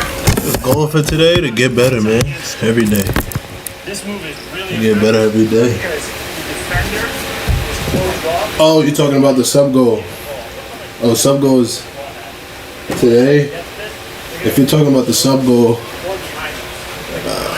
310. I mean, not 310. 350. 40 more. Next move is that if our defender cuts us off, we need to be able to react. So we're going outside foot. They cut us off. We're trying to get a layup. We see they cut us off. To get better though, that's the goal, man. Between our body and the ball. Look how much separation the ball has. They want to try. The next shot is what that defender was just trying to take away. So we're going here, outside foot, and now it's an outside hand scoop. This move is really effective because the defender is closed off between our body and the ball. Look how much separation this ball has. If they want to try to get to this, they're going to either go through us or behind us. If they go behind us, we have that. If they go through us, it's a foul. Our next move is that if our defender cuts us off, we need to be able to react. And so we're going outside foot, they cut us off, we're trying to get a